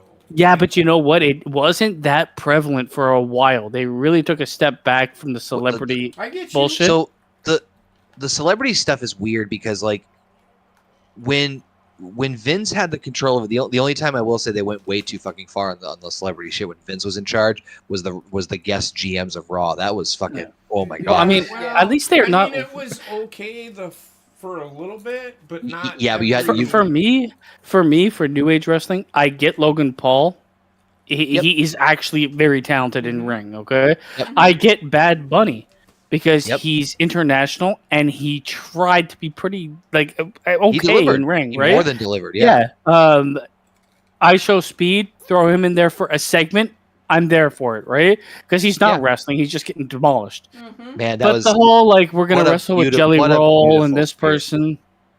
I'm not Yeah, that- saying that they didn't try or anything and it wasn't terrible, Mhm. but it's just like it's too much. And now you're you're stepping over that line. It's noticeable, right? Yeah. so now you I have think- Randy Orton in the twilight of his career being I think- featured fighting alongside Jelly Roll, which I So- don't waste this talent time. Outside of the Raw GM spots that I mentioned earlier, Vince had this weird thing, and Trump, because obviously Trump's his Biff. Vince had a weird way of actually, most of the time, blending celebrities into the product pretty well. Not 100% accuracy. There was But some it slippers was here and there, not. It was but- not really wrestling. They were just or whatever. Yeah, whatever they were segments. doing. Yeah, He really but- highlighted them in segments, and I think a lot of it was like, you don't want to put them in the ring, you get injured, I'm fucked. right. For the most part, not saying there's definitely some exceptions for sure, but for the most part, he kind of knew how to position a celebrity involvement the right way, and then this in a weird way, it's kind of a skill. Almost like camouflage them the right way, and even to like fans like us, where it's like, okay, we know this is the celebrity match, we know they're gonna get tight, Well, like I- fucking I- Snooki and I WrestleMania think and shit like he, that. I think he learned that derailing the bigger names and matches that you have with celebrity cameos backfired. He learned Yes. it because he did it. Yeah. Right. And I mean, this is Well, the one thing He I'll did it right, say. and did it wrong. Yeah, well, yeah, but he learned how to fuck shit up with that, and this is my worry now, where you're getting a lot of celebrity involvement. I mean, it's good to get the name of wrestling out there and stuff like that, and they're in one way that's great, but like the Cardi B thing, like why? Yeah. it was Nobody so wants dumb. it. But also, They're you have to paying her remember a good amount of money for just being there for 10 seconds. it's and to the point of like this isn't Vince, right? Because now instead of it being a thing where Vince is going to find the way to creatively navigate the landmine of like, hey, you have to put this put the celebrity involvement. But- now it's a different situation where TKO is going to come to Triple H. They're like, cool, now you have to figure out how to use Jelly Roll. It's like, fuck. Well, okay, so the way I look at it is it's two different eras, right? Vince Yeah. navigated the waters of television, right? today social media is a completely different beast, right? Absolutely. And Triple H understands that, or at least his group does, and their social media awareness, and they include things from social media. But the problem will always exist, and I know you're like, oh, Paul Heyman was like, well, we're going to focus on the fans we have and do things for the fans. Like, some of your diehard fans that like wrestling don't give a flying shit about Cardi B, Jelly Roll. Correct. And they'll eat shit. I think the mentality is like, well, they've eaten shit for years. They'll eat this shit sandwich too if they want to. Right. I just like, you couple that with the egregious marketing, like way over the top. It's like ads all over the fucking place. And when it's not ads, it's people that shouldn't be in the ring. Especially with people that sorry, but I look at someone like Randy Orton and I'm like, give me what's good left of him before there's nothing good left. Yeah, that one was a big like combining him with and I don't know. I'm not impressed in so many things they've done, and I am impressed in certain things they've done. But I like the pendulum is swinging slower and slower back to like the 5 out of 10 realm, which it shouldn't, because the talent is ridiculous, and they've done wonders allowing the talent to get over by themselves or try to. I know the Karrion Kross thing is a bit confusing to me. The company's made and going to be making so much money for such a long period of time with their fucking media rights deal that you think that like everybody should be fucking winning right now. But so there's just the belief I have with like all these like super bajillionaire companies. There's a time where I think enough is enough. Focus on making a great product, right? Yep. Like, I mean, the sad part is I'm seeing WWE going down the Disney hole. Yep, I agree. Well, which is like just trying to appease audiences that aren't theirs. That they shouldn't. Yeah, and over commercializing everything. Yep. Yeah. So and they're just waiting for the public to catch up. So back to speaking of catching up. So back to the original point of the whole thing we were talking about before. Rapid fire. Your picks for the 3 matches we talked about so far for the pay-per-view: Logan Paul and Cena, the World Title 4-Way, and Rusev and Sheamus. So Cena has to win. There's Logan Paul beats him. Who gets anything off that? Cena already dropped the title. If he doesn't win, it's a bad decision in my mind. The other who's in the Fatal 4-Way? What Fatal 4-Way we're talking about? Seth Rollins, and CM Punk. Yep. This is for the title, right? Yep. Yeah, Seth's world title. Seth, in my opinion, Seth should retain.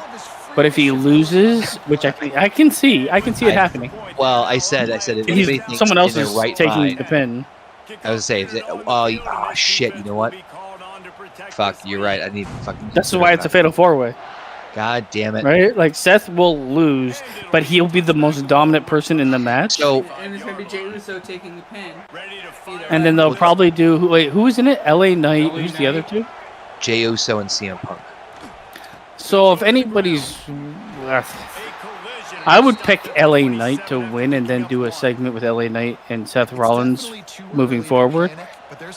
Yeah, because if you have Seth Rollins, the problem is you have Seth Rollins retained. None of those guys really have any sense in challenging him again in a logical world, right? So he almost has to lose it so that he can challenge for the title again, which I think he may retain. Or not retain. I think he may win back. Heather also said LA Knight for the win on this one. I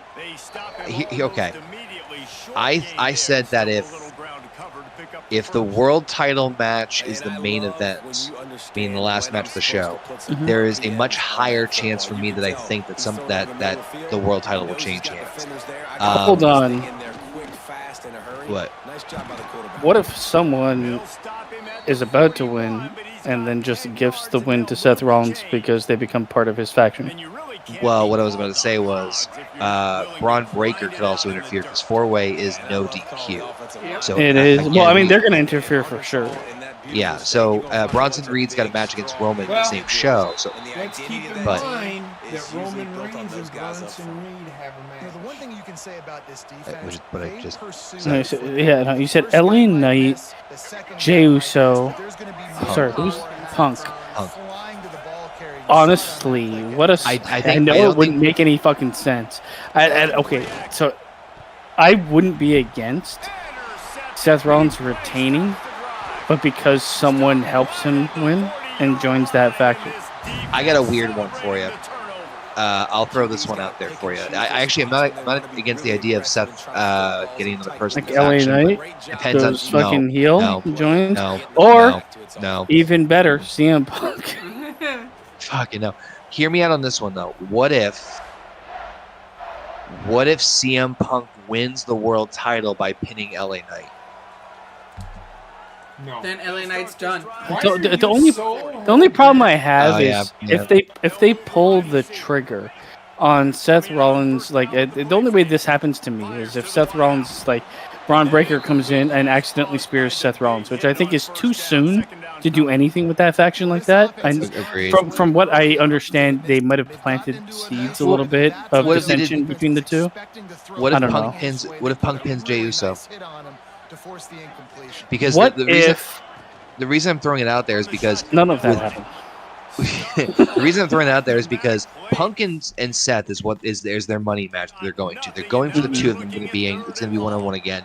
I don't know whether it's gonna be the world title or whatnot, but I think it's gonna be the big blow off match at me. That's where they're gonna go. What for. if Punk wins the championship and that faction ousts Seth Rollins? Because maybe the fucking secret promise all along. From, Wait, what the fuck? What the remember fuck? Heyman made a promise to Yes. Punk? Maybe this was the promise all along. That could be. However, The head of that faction? I could get behind I that. got a question. Wild. Why are you so outbent on CM Punk? I'm not. I just made one suggestion because I But was thinking. didn't he just have the title and lose it? Yeah, two Seth Right. Right.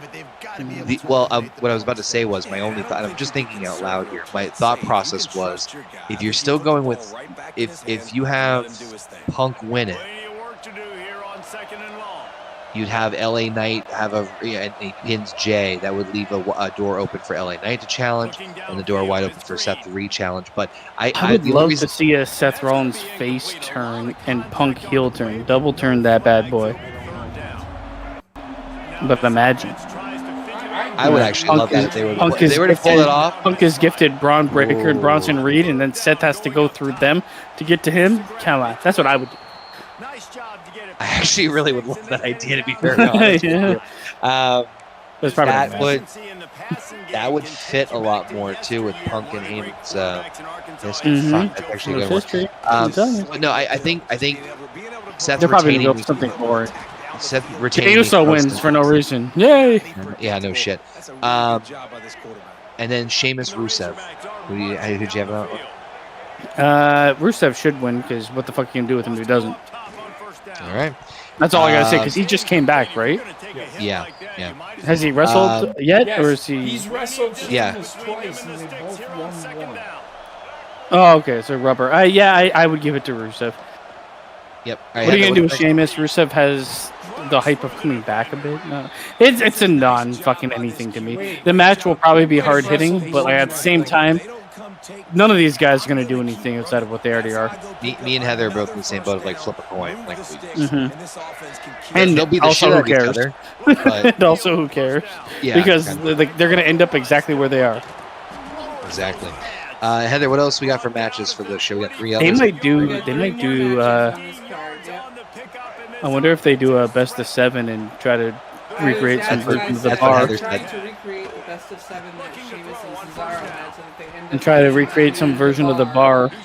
Yeah, What a gem of a series that was. Really shitty time of wrestling. yeah, that's true. And I actually loved that tag team. Yeah. Yeah, they were really good at tag team. Well, it made sense. One, neither of them were that great on the mic, but they get the little segments where they're just getting drunk in pubs. That was pretty much it. They were the new APA. Pretty much, yeah. Yeah, like way worse, but So an IPA. oh god, yes, way worse. So next match is Bronson Reed versus Roman Reigns. I like the decision by the Bronson quarterback there. It's only first down. It's not there. Live to play another day. So Roman Reigns is going to go film for Street Fighter soon. Yep. So he's gonna be gone for almost the month of September. This would be a time to make a move. This would be a great. This would be. Yeah, but it's got to be some sort of fuckery. It will be.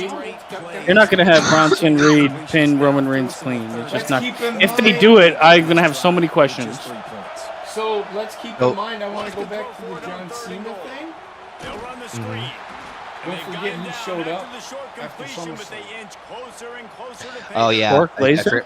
Yeah, I was gonna say. I think Brock's showing up. But why would Brock show up in this match? Why would Brock show up at fucking SummerSlam?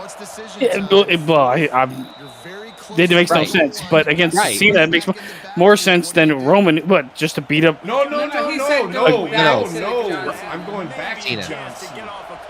Oh, I thought we were talking about Roman and fucking I know, Bronson but- Reed. We were. JP just woke up.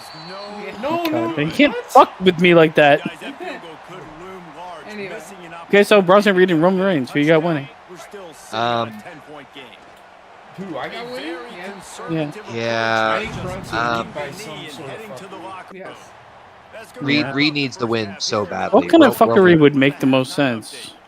Braun Breaker. Yeah, but is he not going to be Seth fuckery in the Or other match? another. Taunting him at ringside. And a fun first half between these rivals. That could be. And a lot of coaches will But I don't say see limited Seth, big Seth, plays Seth may being at be ringside hitting on would be a few bad one. Where like, let's say like Braun But I'm Breaker more comes in at believe first and that Zane's got Roman's able to hold his own the against both of them, but Seth efficiency comes in with like a every curb day. stomp at the end. Who Like is the world heavyweight The champion? offensive unit Seth. that subscribes to the less is more Who philosophy is the WWE? might be the one that leaves here Just today trying to with a think. big Who is your daddy? W. And what does he do? what? No, what I'm saying is, if Braun Breaker, you can do Braun Breaker comes in and interferes, Roman's able to hold his own. You don't see Seth at all for the entire match, and then like towards the very end, like Roman's like about to get up to do a spear, and then like Seth like flies in out of nowhere and curb stomps him and then walks away. Like he just puts a boom. This could be a match that doesn't involve anybody coming in, but it involves brass knucks or something like that to end it. Yeah. Doesn't really. And I think you're actually going to see a pretty good match between them. Like when I say pretty good, I think it's going to be competitive between them. I don't think you're going to be looking at any Roman Reigns squash or anything like that. No. And I think you're going to have Bronson Reed put him through the ringer. Just But I think he'll win through like that. I would probably book it with some sort of a legal weapon. Put like a fucking something on his. Put. Yeah, there's gonna be some sort of bullshit. Yeah, but I don't know if it's going to be interference. Because I think the interference should be saved for the Fatal 4-Way. Right. Yeah, I'm cool with like some sort of like tomfoolery bullshit, like with the rope or like the ref or something like that. Like Unless some they were sort try of, to tell a story with someone interfering against Roman that has nothing to do with Braun Breaker. But then what do you do because he's leaving? I don't know. To me, I feel like there's going to be something will definitely fuck it up, and Bronson Reed will win, but it won't be a clean victory, and it will be something you shouldn't do, whatever So, it is. to kind of pivot back to what JP was saying about, I think that this matchup, regardless of whoever wins, Roman is going to get tsunami'd like fucking crazy, just like Bronson Yeah. Reed did Seth Rollins. That's going to write him off of TV. They're going to And- really try to push Bronson Reed to be in the like top, almost yeah. main event kind of guy, like right below. Yep, like a hair's away. I think, and to circle back what JP was kind of trying to say earlier, I think Cena and Logan Paul, I think, again, you could pick for me either one of those people to win, but I think either way, Lesnar's showing up afterwards and fucking up. I feel like I can, if Cena loses, I think it should be because of Lesnar. If Cena loses clean to Logan Paul, that is a big mistake. Yeah. If Cena loses to, That's such a great physical play by the defense. Logan, there we go. I don't think- running backs you'll see in the country. No, if Cena loses clean to Logan Paul, mistake. If Cena loses because Lesnar comes in and beats him to death, then I am fine with And they're that. sending him back for a tackle. I don't think Logan Paul. The problem I have with Logan Paul is I don't think he's a lifer. No, So he's not. giving him that Cena rub makes no fucking sense when Cena kind of needs to rebound from losing the title. Yeah. Agreed. And Heather, who did you think for Bronson and Roman? I think it's going to be Bronson Reed, and there's going to be some type of fuckery, whether Bronson continues The offense really struggled in the first half The of this tribal game, so it thief was important coming out of theme going, halftime. They were able to steals generate the some boot off momentum, of get some Roman's rhythm foot, and offensively. that to knock him Right now, out they there. look like The man might choke him out with shoelaces. great Right. news to see the quarterback So, make that Well, the last thing- throw whether it's there to that pick up the or first down, Ron they Breaker need and him to Seth play Rollins great getting in the involved second because half. they're all part of the same group. And there's so much for a quarterback. There's going to be something that happens. I don't think Seth Yeah. Rollins is going to show up. I don't think interference will happen in this match, but I think I hope not. illegal weapons will be used. Right.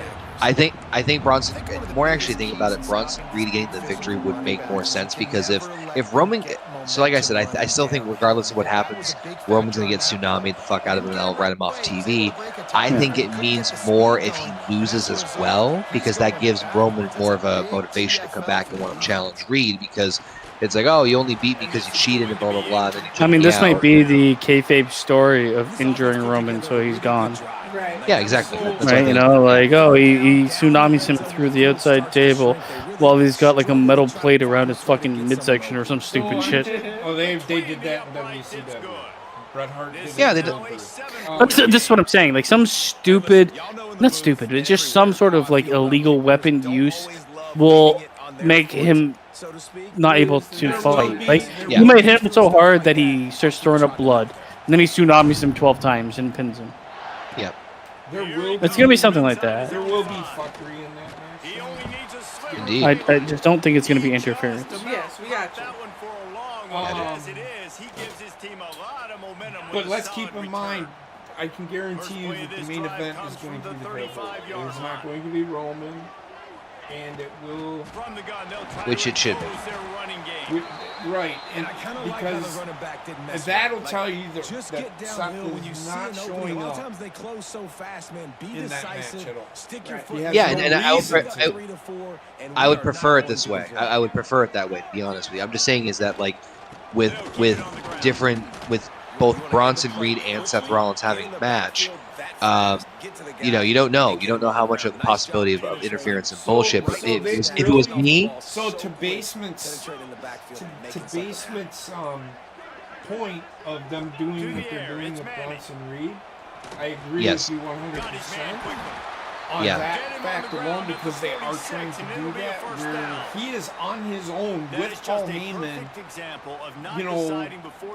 yeah, I would prefer him being solo too. If anything, you're gonna have interference with Seth Rollins with Braun Breaker. You're not gonna have Braun Breaker interfere on this match. Yeah, no, I agree. I just wanted to throw it out there.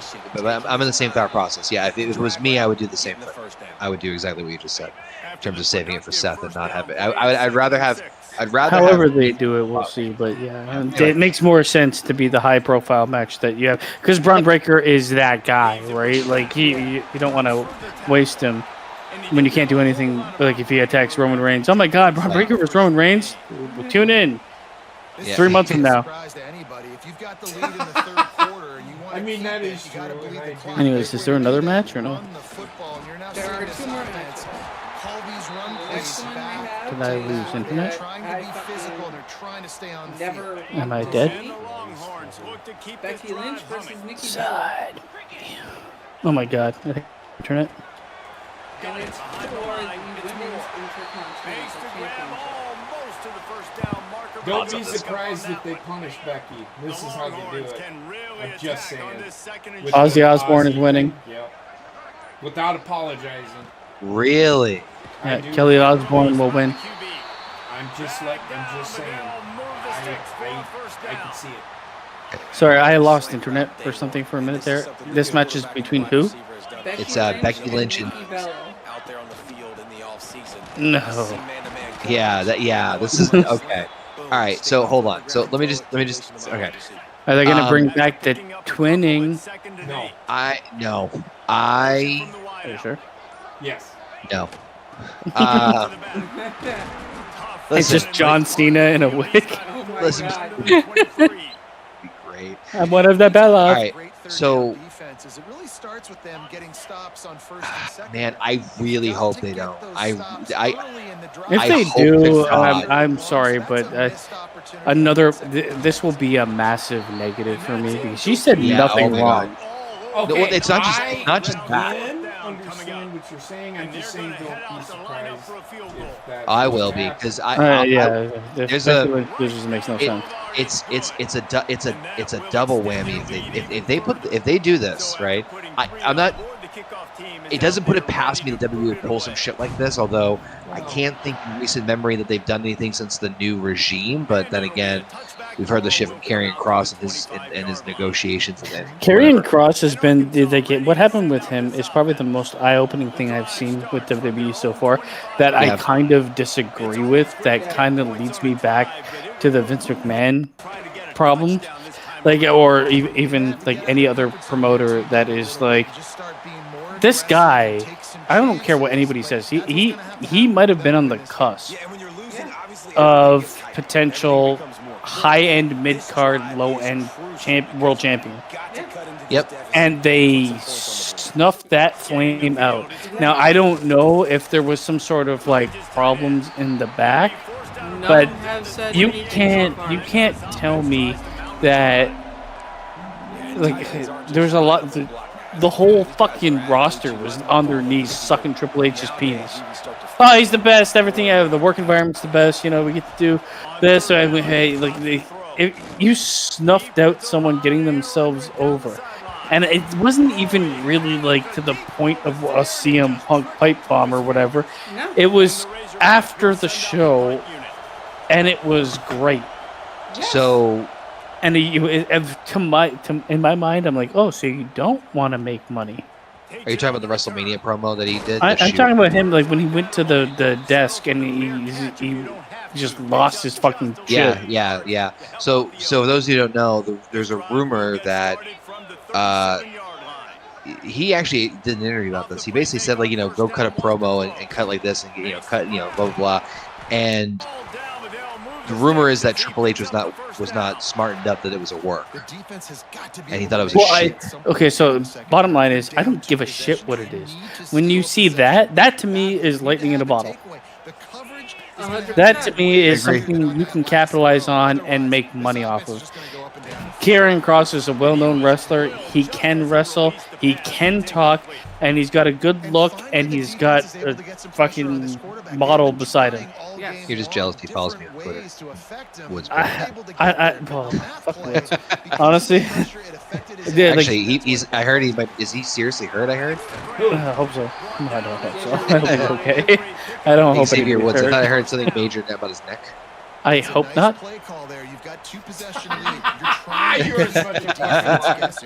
No, I realistically wouldn't want the man to be hurt. I know you're being genuine. I know you honestly are being genuine. It was the funny like I hope not. It came out We so just all awkwardly quiet. But like no, the Karrion Kross thing to me is that to me was a massive miss. And I agree. If I had to look at what they did with NXT, him and Shawn Michaels back when I was watching NXT, that would never happen. No. If somebody did something that got over, they were on it immediately and they worked with it. And it didn't seem like Karrion Kross was a problem worker or anything like that. They made this man walk out in a gimp suit and he turned that boat around and they said goodbye. I mean, it might be the fact that creatively he might have hit that jackpot where he could do something, but they couldn't see how they'd work him in a roster so stacked. Right. I don't believe it because they keep adding people to that stacked roster. Yeah. I think there had to be something else that did like to me it's like, oh my god, you know what? We found a winning lottery ticket. Leave it. Someone else will find it. He stood out. He had a great look. Phenomenally, he's pretty damn good on the mic. Charisma's out the ass. And he's very capable in ring. He's very much a WWE. To me, this guy is like, he's got WWE written all over him. I get that. I said both Gina and I said this. I don't know what they did. I don't know what they did, but they dropped it. I do agree they did drop the ball on him. Is on the ground for like 30 And seconds. You got I know 17 Connor guys was running like, I at think it, they're gonna push slow him. motion. They're gonna push Gotta him. get I your was feet hoping right. for it. Very I lucky just to get once that they football. started, they put him in that program with Sami For a Zayn, second time. and I'm like, they aren't gonna fucking do shit with this The- guy. the- Which the- is the a problem I- huge miss. The problem I have with it is just like from a This quarterback right now like is I improved. look He's at doing a nice WWE as a job complete in business because that's what they preset. want to be He's looked at reading the now with coverage, fucking he's ads all over the getting an goddamn place. idea of where he wants to What get the a football. fucking That's why the ball's coming out of his hands. horrible decision. That's why he seems like he's in a great rhythm right They tried to get Karrion Kross over for 3 years and failed multiple times. And when it was there in front of them, they released him. Somebody make that make sense. Have it with a first and goal. Say Yeah, that again, Basin. I I'm got sorry. nothing. So Yeah. like they tried for 3 years to get this guy over in multiple different roles. And then when it actually was happening, they released him. Yes. Yep. Now they've got a little Right So before like it came out. can somebody make it make sense to me? I honestly, okay, so I'm gonna try to. because it only takes I one honestly play. We know think- how much of a factor I'll let you momentum get can your be point in these in. types I of rivalry honestly games, David. So think this game's that still they made a far from decision over. And this is where my leadership and my experience comes into With play. When you got Sami guys that have Zayn, been through these fires, been they're through these gonna push him, rivalry like games, I- you know like the swings we've been happen saying, I think quick. he's now you winning gotta the swing it back your way. They're just set wanted to to give kick us it off, titles, and this so. crowd And now I ready to understand. I mean, well, pushing this is Sami that Zayn doesn't need catapult. to This is that catapult. beat that's- Karrion Kross. And he'll just Right, take and the that's knee, and this I. drive will But start I at the think 20. they made a decision. Yeah, you know, Dogs send that and people offense are. back I've seen a onto the lot of field. shit online saying Last I time just they had don't it, get didn't it. pick up I a don't. first down. Let's People see if they didn't can want put it. something This together is here. the I- problem. They'll But put no, this this one in is play the first problem snap of though. the drive from They the 25. had him in a feud with Sammy. Pressure where coming. in person, And the Sammy ball was more comes out. open. What a But disastrous only play. online. And the people were open defense for plays. jumps on it, and they get that turnover. Yes, and that was a problem. But you'd think how heavy they've gone into like online presence and online personalities. Even better if you get They the know, ball. And right? I like They the know awareness of this 100% defender on that the this play is because true. he knew he might not actually They do. So get the quarterback. there's got to be He some still underlying swat reason away, use those they were long just legs like, to create the you turnover. know, fuck this guy. Yeah, I don't. I'm just.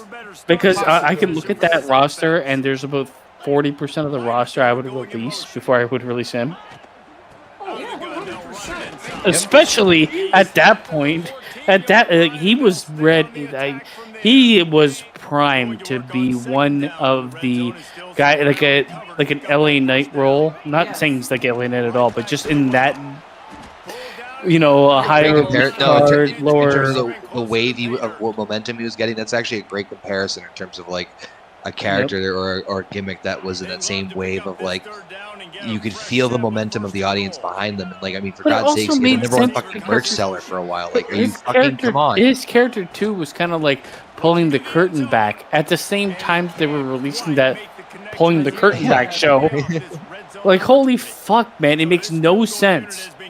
Like, I'm not a huge Karrion Kross fan personally, but So I would never be like, oh yeah, you got yourself over, and everybody likes it, and goodbye. Yeah. Okay. Sorry, I just saw the sword on there. Anyway, so going back to what we were originally talking about, which was fucking Nikki Bella and Becky Lynch. We got on the subject because we're saying how like crazy that WWE released Karrion Kross. To JP's point about like we wouldn't be surprised if WWE decides to punish Becky Lynch because her promo that featured Ozzy Osbourne got backlash with Kelly Osbourne. And they, you know, JP saying that If they basically do, wouldn't be I've surprised lost if all WWE hope. punishes her by. It's not just the idea of punishing Becky Lynch. First off, Becky Lynch is keeping anything relevant or any sort of importance with that Women's Intercontinental Championship. Also, afloat. like, she did So- nothing, in my opinion, she did nothing to be On punished top of for. that, she didn't do a damn thing wrong. Third of all, please, for the love of God, do not punish the fans as well by having Nikki Bella become the Intercontinental Women's Champion. No. And if this happens, I'm just They're going to be in going that to. boat again where I don't care. I don't like it. I don't want it. Becky's having a pretty good run as the Women's Intercontinental Champion. One of the heel runs so far.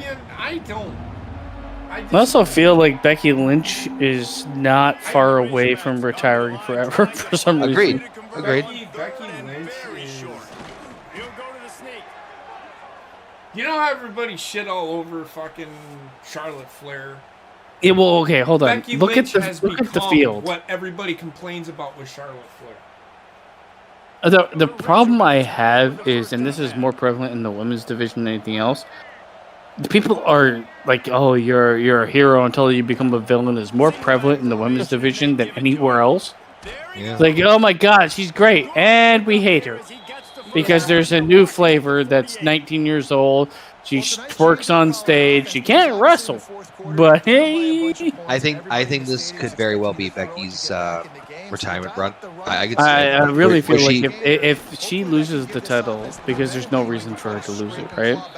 Yep. If she loses the title, and the narrative is basically because you said something, then fuck off, burn the whole company. Because people can't speak their mind. She didn't even say anything bad. I'm right there with you. If it comes out that she wins this Intercontinental Championship because of this bullshit, like But it's over. They're never going to admit to that. no, but you can't tell me that. No, there's but what's any the other reason? logical- What was the other reason she would do? Unless they do twin magic, which I will then shoot myself in the fucking brain. Has he? I don't think she's really made an impact. It doesn't matter. It's who you're giving. That doesn't matter. You're taking the title off of to give to who? Terrible. I Fucking 40-year-old bimbo that's trying to make some money before she's done. Okay, We'll just if we have an injury on that last game, we'll take a break to check him out. WWE is weird. Correct. Bella's been getting some pops. She's getting pops. People are sick of Becky. Oh man, the huge fan base for Bella. Well, she has been getting pops when she shows up on screen. And again, WWE is all about the pop. I would have to assume that if they take the title off of Becky to give it to Bella and then never have Becky challenge for it again, that they're putting her in the doghouse because she said something that a bunch of fucking idiots got upset about. She said nothing wrong. I'm sorry, man. We read the transcript and there was nothing wrong. We read the what now? I was gonna say canned script. I've been drinking. Okay, I was at a party. Fuck you. No, I'm in the same boat as you. I feel like that there's no reason for Becky to drop the belt. If they do, other than the fact that I don't fucking want her to be fucking champion. I think everybody's saying, "Oh, she's gonna elevate the title." Well, who do you want to be champion right now? Who do you want to be champion? All right, shut I up. really don't even fucking want it to be a thing. Exactly. there we go. Exactly. Like we said, Connor, if you want to get criticism, give an alternative. I still think they're doing something. I think Bailey is going to be the one. Bailey will Most win. likely. I think I don't Bailey even know will if be the one. does Bailey even have a character, or is she still Egyptian? Yeah, they're doing something with her where like she's kind of confronting. She's the female version of Randy Orton. She hears voices in her head. Yeah, they've done an interview I with her where unfortunately think Bailey is that ship has sailed. I agree. like Bailey, but she is BORING. In ring, out of ring. Bearing? Yeah, she's bearing. She got childbearing hips. No, she is boring. All right, I'm going with Becky to retain. Oh Okay. God. I agree. I think she's winning. Yeah. Also, if she doesn't win, I'm gonna watch it less than I already do somehow. They'll keep it underground. They want this clock to move. Last match on the card, for this Wyatt defense 6, as they were right which there is as Joe soon as he Gacy got the and ball. Dexter Lumis Behind versus the the Street chains now on Profits second and for long. Tag Team Championships. 6 it up. Give it to just kill the Wyatt 6. Bray Wyatt them. Jeez, Who Bray are they Wyatt. taking on? And I The love Street playing man Profits? coverage Yep. on the Street back. Profits. I think this is And then Destroy the Street Profits. I think this could Well, be you're right. that. I think this could be and my when rush can't get home. Angelo Pressure Dawkins him, turns pressure on, him, pressure him. or whoever. I would love. Okay, so if you're gonna keep it on the white, no matter what you do, break up the Street Profits. Yes. That's been coming for years. I know they want to build a tag team division, but you're not going to build it with a team that should. They don't need to build the tag team division on SmackDown. For Christ's sakes, they have Motor City Machine Guns, DIY. I don't think they're going to do anything. No, I think they want to make the tag team division have more eyes on the tag team division, right? And they have to. They can only do that when they have probably 5 If they were going to do legit tag teams. to do anything with Motor City Machine Guns, they would have done it See already. what this quarterback can do. I think Bottom line, they're- Street Profits are just all they're doing is wasting their time being together in a tag team that nobody cares about anymore. No matter what the scoreboard says. I think, but the problem is, do they have the capability to push Montez forward right now in a bloated roster? I don't know. They got rid of Karrion Kross. I don't know. What And they're it's gonna just do been with that them. kind of I- day for this but the quarterback Motor and this City Machine offense, guys. Guns, They have I never think been they're able to going get to end into a up rhythm being throwing the producers football. at some Timing's point. been off, accuracy. I is think wide. what you No. need to do, and When it's sad, but you need to get rid of the White Six. What I was saying was, Baseman said, "Oh, you need to boost up. You don't want to build up the tag team division." I said, "The tag team division on SmackDown does not need to be built up. It's got plenty of tag teams, including the Motor City Machine Guns, DIY, the Wyatt Six. There's a ton of tag teams already. Well, The Pretty you know, Deadly. if they're gonna try to make that tag team division anything akin to what they had during the Attitude Era, they need at least 4 tag teams that are almost main event talent type, right? Like just tagging together. And they if you get rid of the Street Profits, I don't know if you still have that. Wyatt Six, just I'm telling you, just let it end. You're not gonna do anything with it. It's cringe as fuck now because it makes no sense. Bo Dallas is the most unhealthy man in the world, apparently. Still need some good things to They happen. took them You need your all kicker to off go of there and TV get warmed for up. so We need an long onside. when Bo We need to was score some hurt points. that We need it a just lot of things to go lost right to everything. win this Wait. football game. Yelled the They gimmick. had to take him. You also don't have the creative to do it. The creative mind is dead. Bottom line, right? Like you can do Really a shell. sucks because You can that do a shell entrance of what was it could fucking- be. their But no- debut was fucking amazing. The problem is none of them are getting over for it. Oh, we'll throw the tag team titles on 2 guys that nobody cares about. It's pretty much it. So, like I said, if you want to build up a tag team division, it can't be with the Wyatt Six. You don't build up a tag team division with the faction that nobody cares about. You would put it on DIY or Motor City Machine Guns or even Street Profits.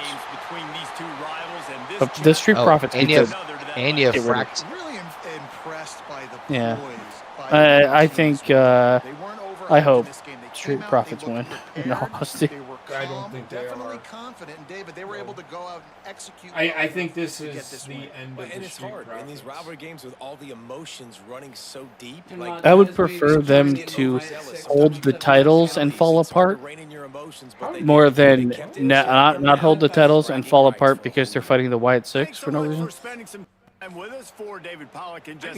You also have to I don't know, are they like getting in each other's faces or anything? Is there any inkling of them breaking up? I don't think so. Then you can't There just was a the clip. tag team, you There can't was a just- clip from SmackDown earlier today that Bo Dallas was out of the Uncle Howdy character and was speaking to both Montez and Angelo Dawkins about brotherhood and how quote unquote unstable their brotherhood is. And the way Montez was standing there looking at him and listening, he may end up being the reason they lose the match, and he may join the Wyatt Six. I think that would just kill him right now. Just little jump in a dumpster if he wants to have a career. Bottom line is, I think what I would do is I'd put the titles on Street Profits, and I would have Montez Ford carry that team for like a month and a half. Mm-hmm. And Like then they're when it doing comes that for down, he years finally anyway. confronts fucking D'Angelo Dawkins and is like, "What the fuck you doing, man? What the fuck you doing?" You have like the weird. I would probably be like D'Angelo Dawkins turns on Montez Ford, so you keep him I agree. face. You got to keep Montez Ford a baby face. You can't. You keep him face, but you keep him being like, I'm the one carrying us. I'm the whatever storyline you want to do. He has to be the person carrying the team, and then he has to be the person that the other guy has to turn. Like he, you know what I'm saying? I do.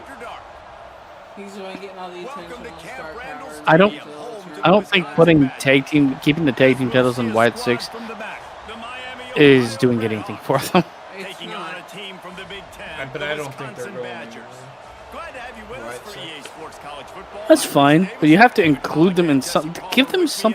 The problem is they feel like they have no leader. I know there is a leader, but it's like it's a group of fucking rejects with an absentee father. This is where I would have been like Karrion Kross, maybe. Hey. No, get rid of him. We have nothing. Bo Dallas is not the guy. I'm sorry. He is a mid-card, and that's it. He's good at mimicking his brother, but he needs to break into his own role. Agreed. I would have completely put Karrion Kross in control of the Wyatt 6. Agreed. Yep. Before I did. Otherwise, just yeah, their intro was cool, but they're just losers, man. Boring, fucking cosplaying losers. Like they lead by example, then they start to learn their voice and lead the team. But every week, guys that you can count on, they punch the clock and they're hard workers. This crowd. But the thing is, it's like it's a worse version of a gimmick that WWE already fucked up. Mm-hmm. It's the aborted baby of the Fiend. Looking for a man. It's Finn. Every time, even when they debuted it, I'm like, oh, this is pretty cool. But Because it started out really good, but then it fell. yeah, I know. But what was the discussion we had immediately? How are you gonna make this work in ring? Yep. Oh, well, they're just gonna lose all the creepy shit, and they're just gonna fucking wrestle. Well, then who cares? Yep. Debut on Raw was probably one of my top 5 favorite debuts, honestly, in terms of how unique and different and creepy and just everything about it. And completely shit in my heart. So the way I view that faction now is like, oh, it's the drama kids are showing up. That's pretty much what it feels like. Drama queens. Oh, the drama goths are here. When is Paris Clash in Paris? Tomorrow.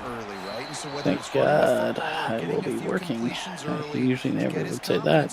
LBs. Didn't get much on first down. It's second and 9. I don't think it's going to be a great show, and this will be the last show that they have on Peacock.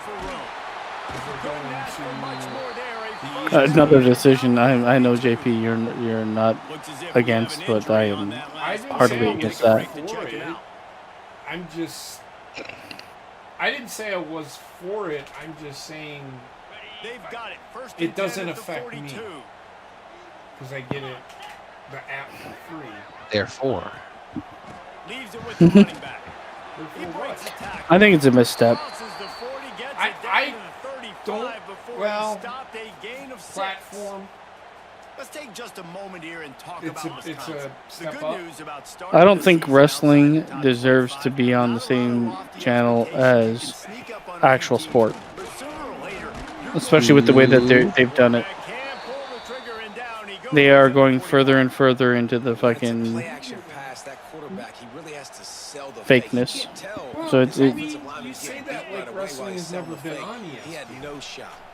It actually has. That's not what he's arguing. Okay, so He's arguing it should be on there regardless, even if it was already on there previously. it should be on there. It's so nice when you know Should it's third not. down, what pass I know it- it's wrestling should be on Get your feet set, Netflix, sticks, Prime. understand It's a that television quarterback show. rush It's not a off of their sport. spot. Nice execution by this defense. And the punt hits at the 8. Even if you had a TV show that was about MMA, it still belongs on a television show network, not a sports network. But, whatever. Defense I think it actually will be. I think it's a.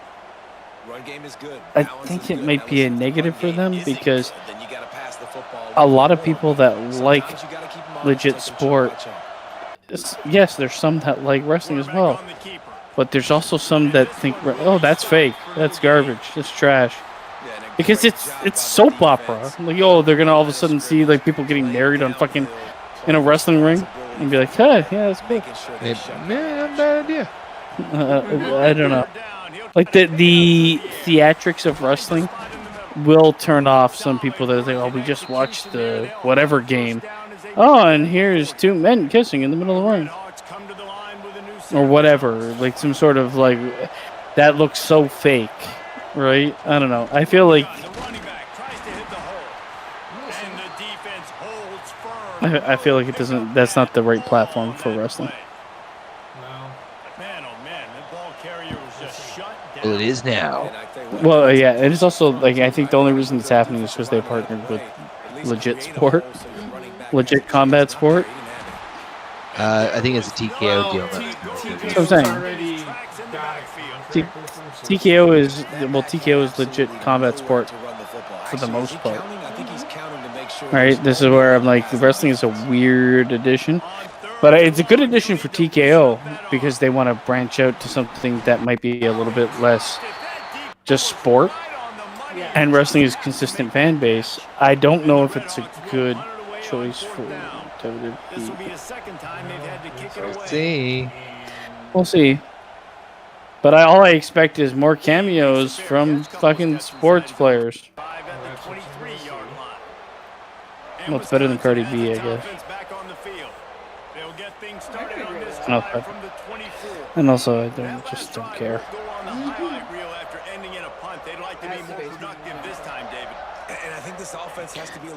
Oh, I don't know.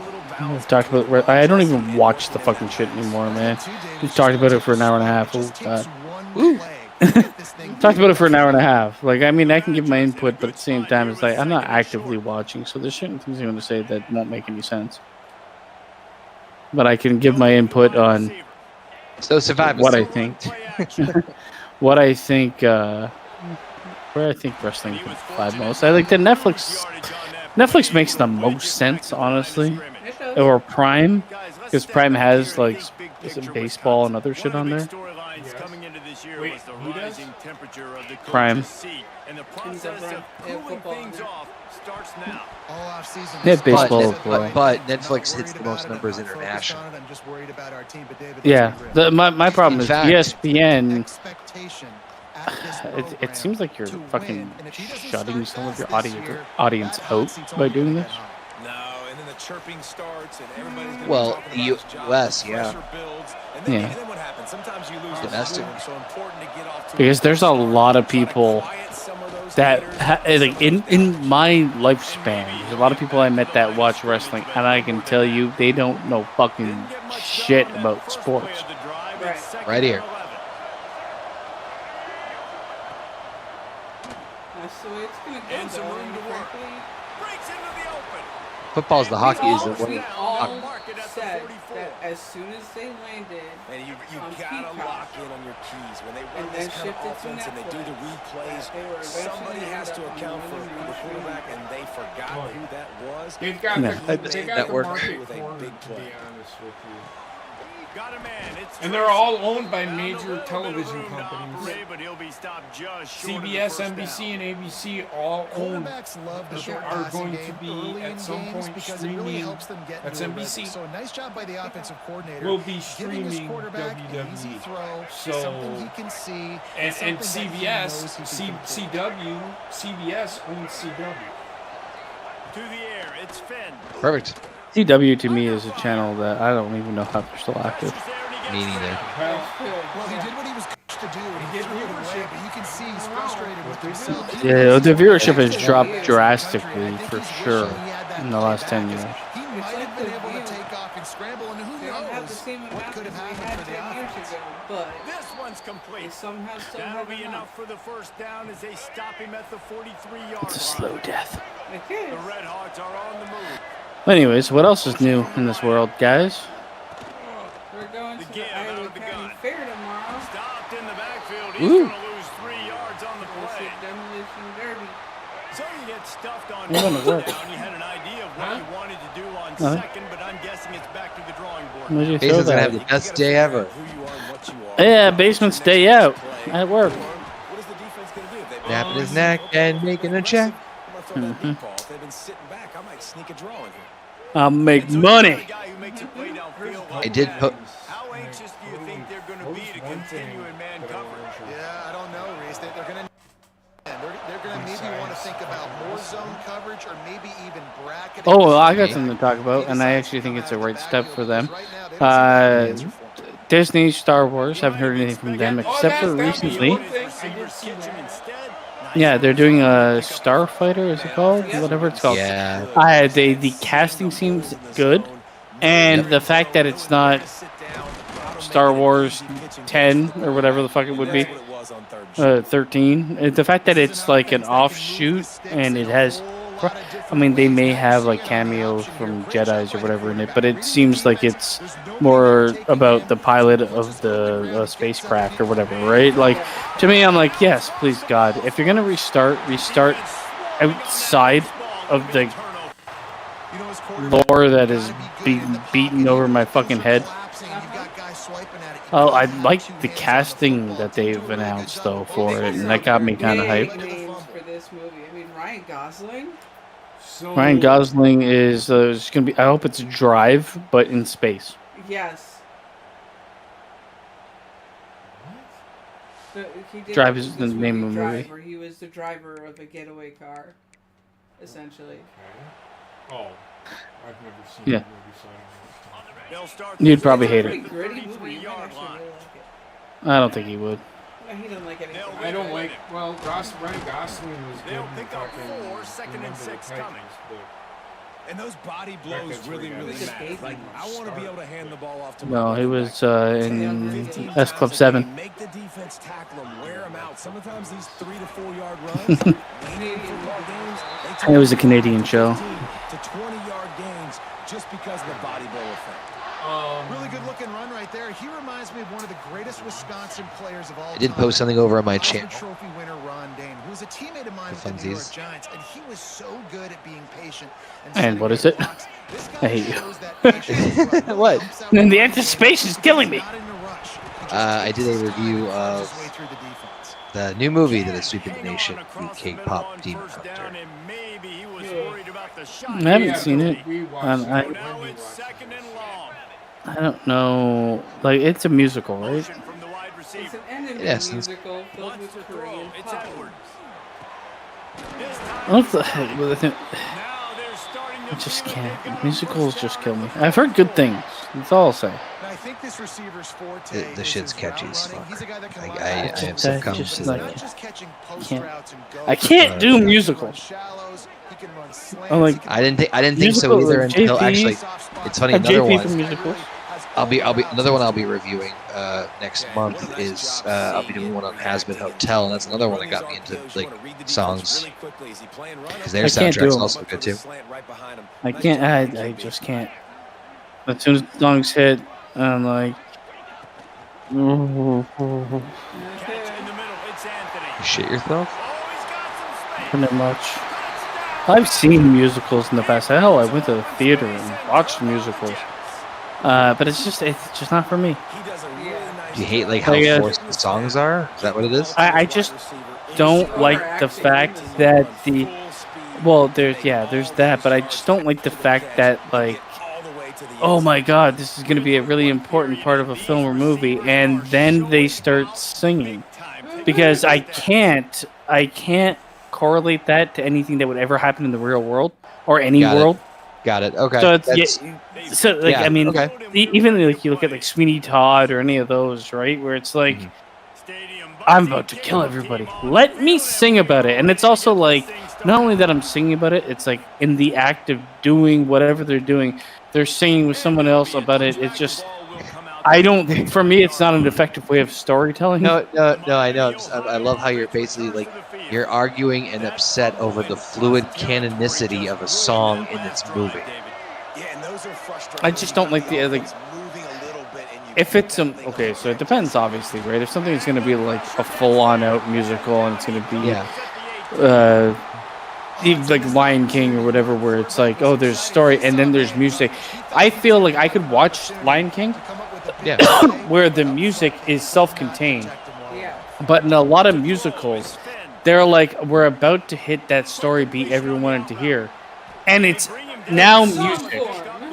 Yeah, and I'm like, hey, it's not gonna hit me at all because I don't care because this is so diverse from real life. I don't think you. I would say that you may not like K-pop music. Well, no, it definitely. No.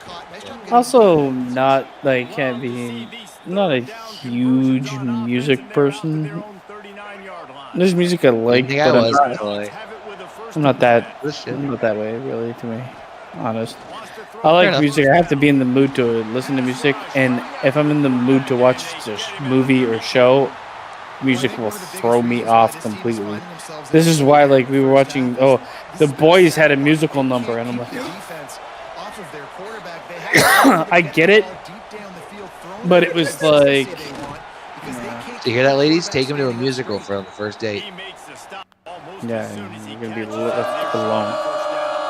No, just be hanging off the ceiling. The news.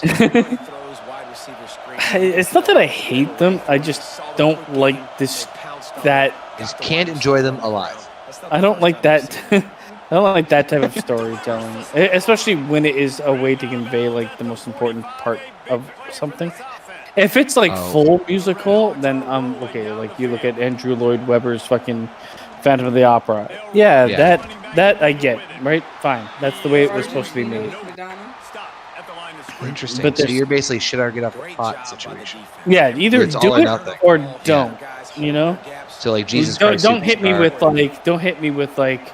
That's 30 minutes of dialogue, and then all of a sudden, like, oh my god, she killed my father. My father! I was like, fucking shoot me!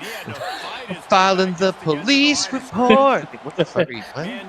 Yeah, like the exposition in song, because it's not even... Okay, so, I guess my biggest problem is it's not a song, it's exposition sung to a beat.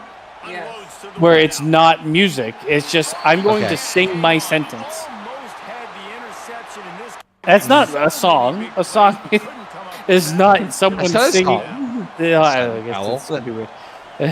song is not someone singing a sentence, especially like I am going to the grocery store. Terrible. You know, like that's. They make a movie, you don't. I don't know. I feel like. It doesn't work for me, brother.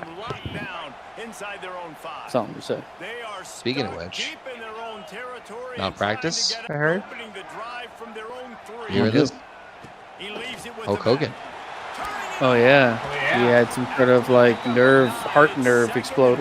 There is now. I have not the medical license degree nor the mental capacity to be able to properly explain this. From what I understand, though, is that there is now sufficient enough speculation that Hulk Hogan's cause of death may turn into a botched surgery or a medical malpractice. He's like, I need to get surgery on my heart. The doctor, it's not going to work for me, brother. Checked in clear. Oh my God, reverse. What do you mean it checked in clear? American beer, brother. I mean, it happens all over the place. It's hard for me, like, malpractice is something that people throw out left, right, and center, but people make mistakes. I know it's not what you want to hear when your loved one dies. But have you ever worked a job where somebody wasn't fucking horrible at that and still worked there? No. Yes. Have you ever worked a job where you didn't make a mistake? No. Nope. Exactly. And I get people's lives are on the line, but it's like, you want perfection from a human being, you're never going to get it. And sometimes also what happens is out of the doctor's control as well. Yeah. You know, this little grim here, but I remember when my father passed. I remember kind of obviously we didn't. Why are you laughing? Because it's a coping mechanism. God damn it. when he basically died from a heart attack. We didn't know what was going on. He basically collapsed. And then they took him away.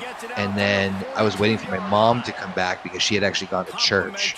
And when my mom came back, I explained everything that happened. And then, I followed the ambulance about 5 minutes later, and then my mom followed afterwards.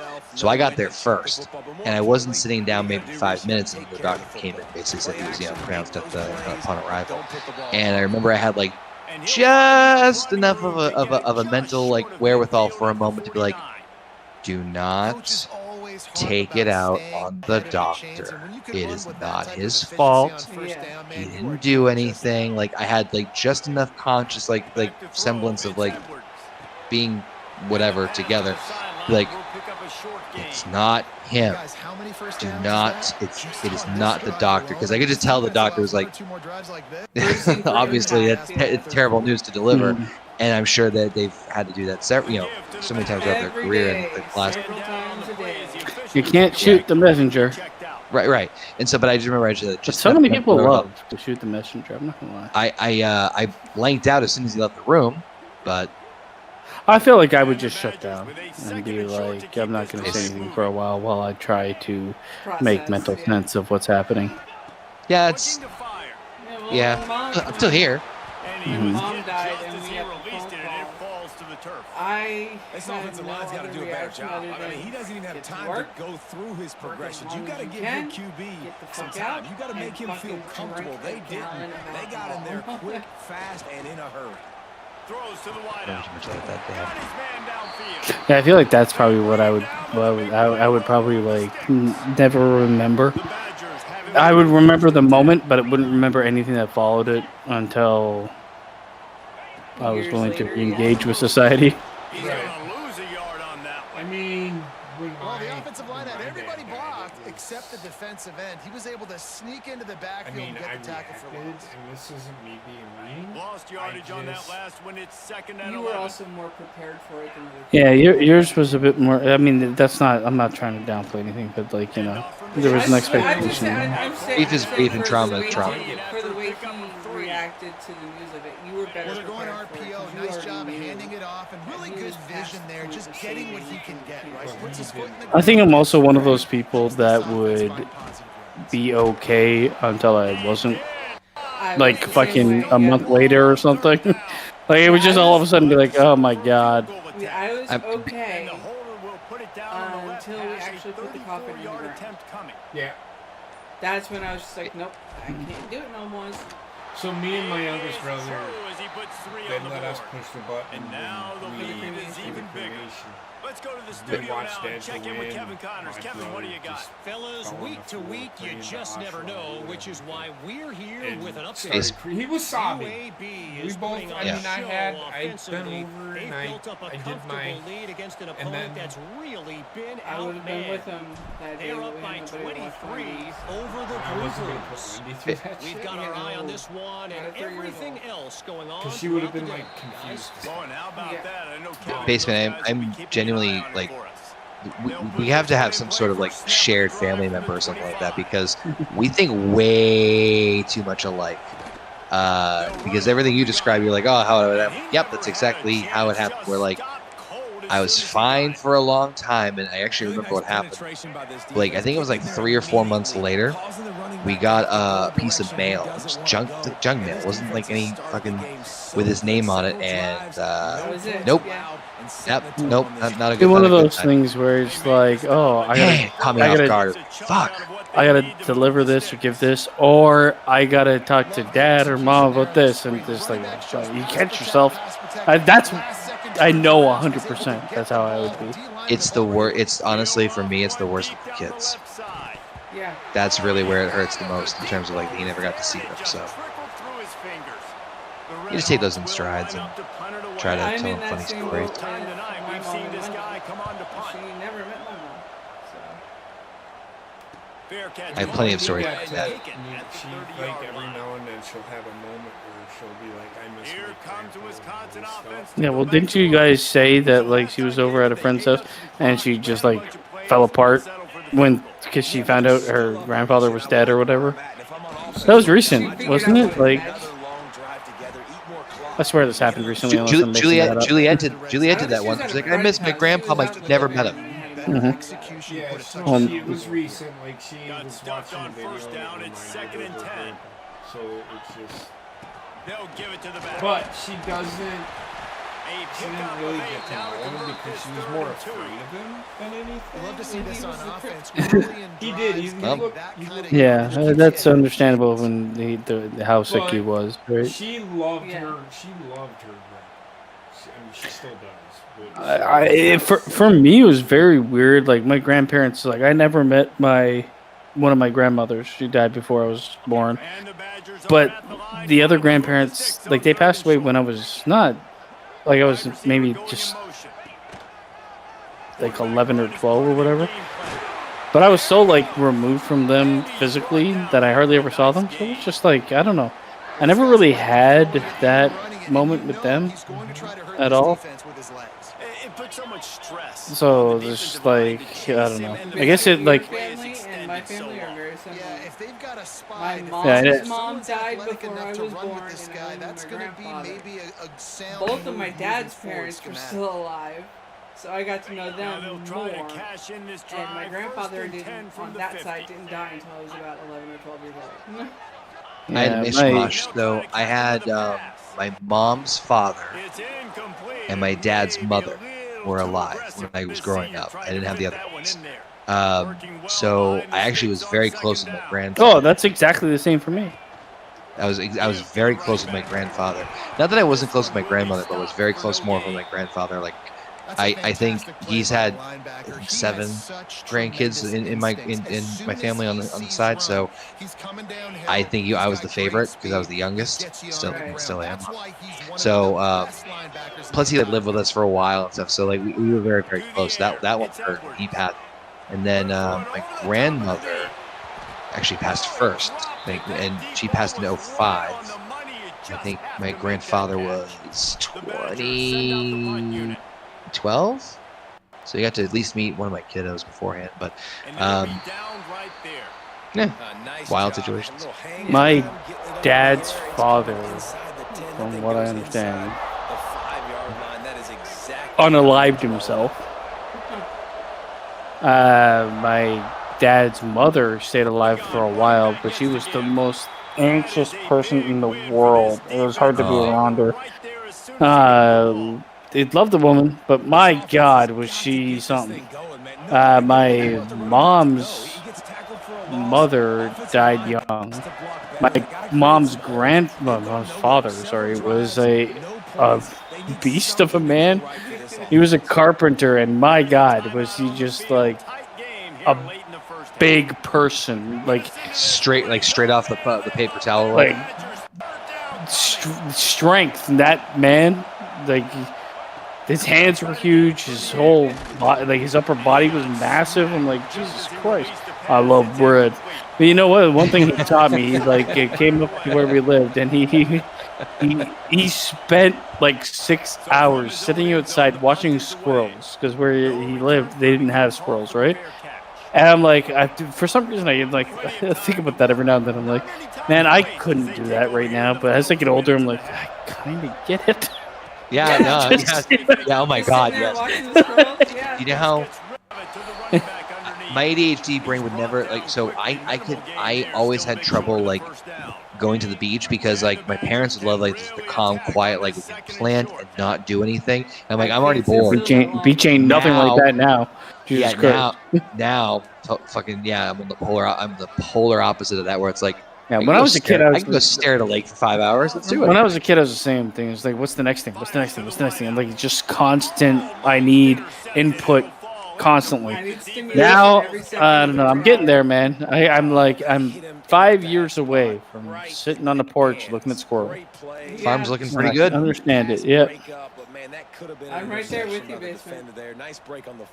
Unless I have a book that I'm actually interested in that I'm reading, I cannot sit anywhere for too long of a time. Well, I can, because I turn into a fucking statue. When you have substance help, yes. Well, sometimes even without, man. I was gonna say, even when I'm clean. Clean as a wish. So. Yeah, Alpha in the chat says he's lost important people in his life several times. So at this point, he's numb to it. I don't know if, like, I understand. I'm not talking Alpha. Your experience is your experience, okay? So don't get me wrong. Numb. I think I understand. I understand that, but I feel like that's what I feel before, you get that piece of mail or whatever. So. Yeah. So in my wonderful therapy sessions as of late, and they've been pretty intense, because they've really been going like kind of aggressively, yeah, I found so emotional numbness. I found out is more so people think it's a lack of emotion, and it's actually more so it's a defense. Yeah, and this is actually something that I kind of like caught myself when I was learning about this, where it's like it's a lot more common sense than I thought it would be, and I don't know why I would think it was the other way around. But yeah, so when you think of emotional numbness, you think, oh, I'm shutting down. No, it's more you're creating this massive barrier because you're feeling everything all at once, or you're feeling too many emotions, or the regulation is off. Because that's exactly what happens to me quite frequently, where it's like I get to the for lack of a better fucking word, spectrum of emotions goes so fucking wonky that I have to basically just like it's like a computer overheating. I have to put it down. I'll always I've never been to a therapist in my entire life, but I'll always have. I'll always have this healthy skepticism. Because I've been around people my entire life, and there is probably 1% of the people I've met that I'm willing to take that kind of advice from. And I don't think that job, getting that job alone, qualifies you to give me that type of guidance.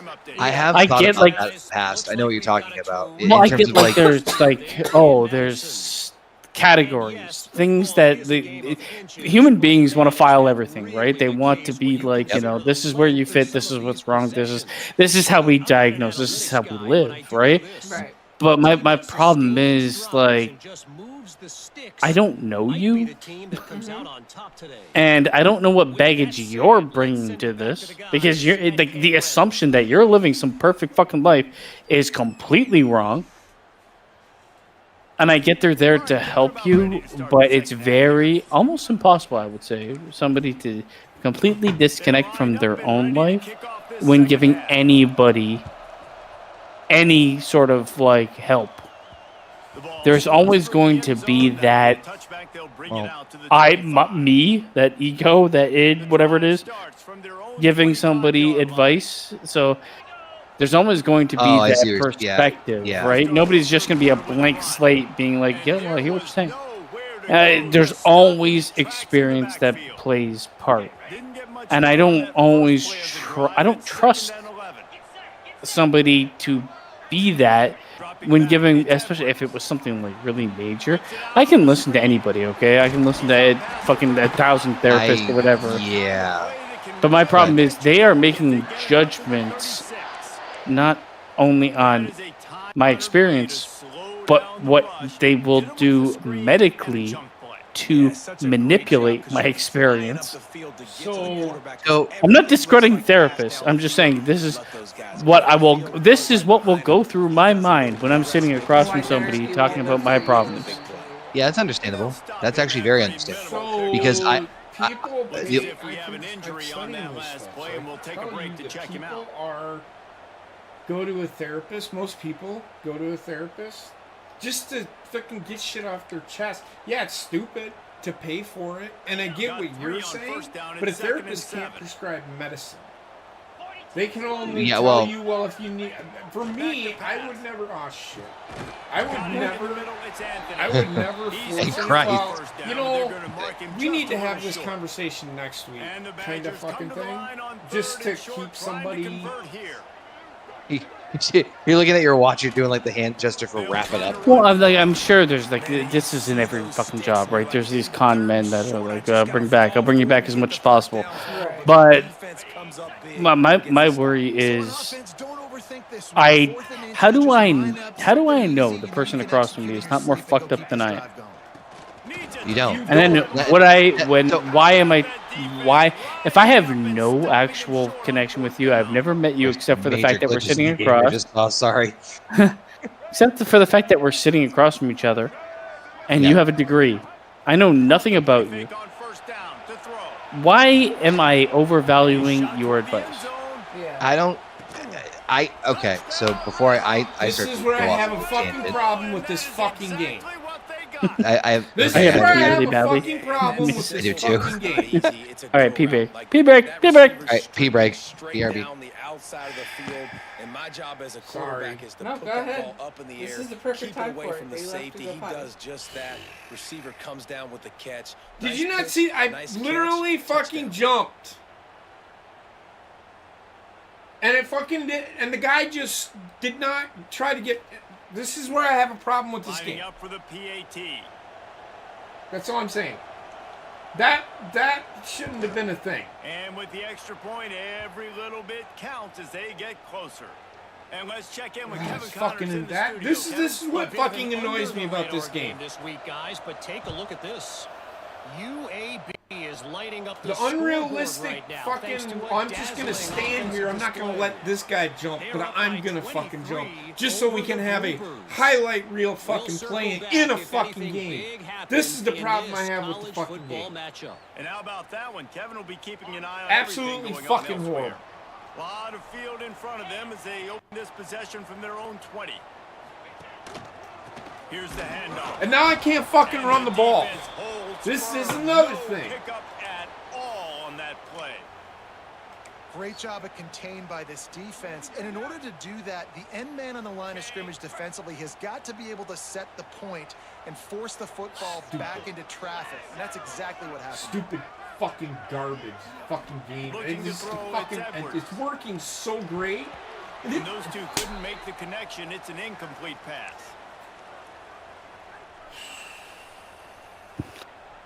You make up the game plan and not a lot on the play sheet for this. Third and long. I think I have a problem with a lot of these no, I'm not.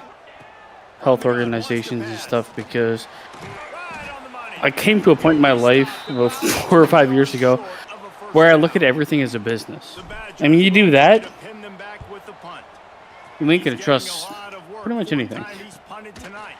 And he Right. is knocked down I mean, a immediately. therapist there's to help you, but they're not there to cure you.